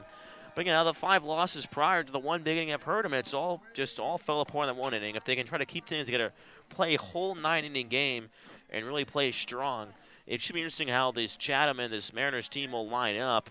I think it will be actually very interesting if the series will end up the way it is. Obviously, it more than likely will, but I think that honestly the Mariners could surprise some and turn some eyes here in the playoffs. Just being able to win a couple games against Chatham, maybe take the series. Well, that'll do it from us here at Doran Park. The Harwich Mariners clinch the playoffs and win this game by a score of 8-5. So, for my broadcasting partner, Thomas Inzarella, I'm Austin Rooney, saying so long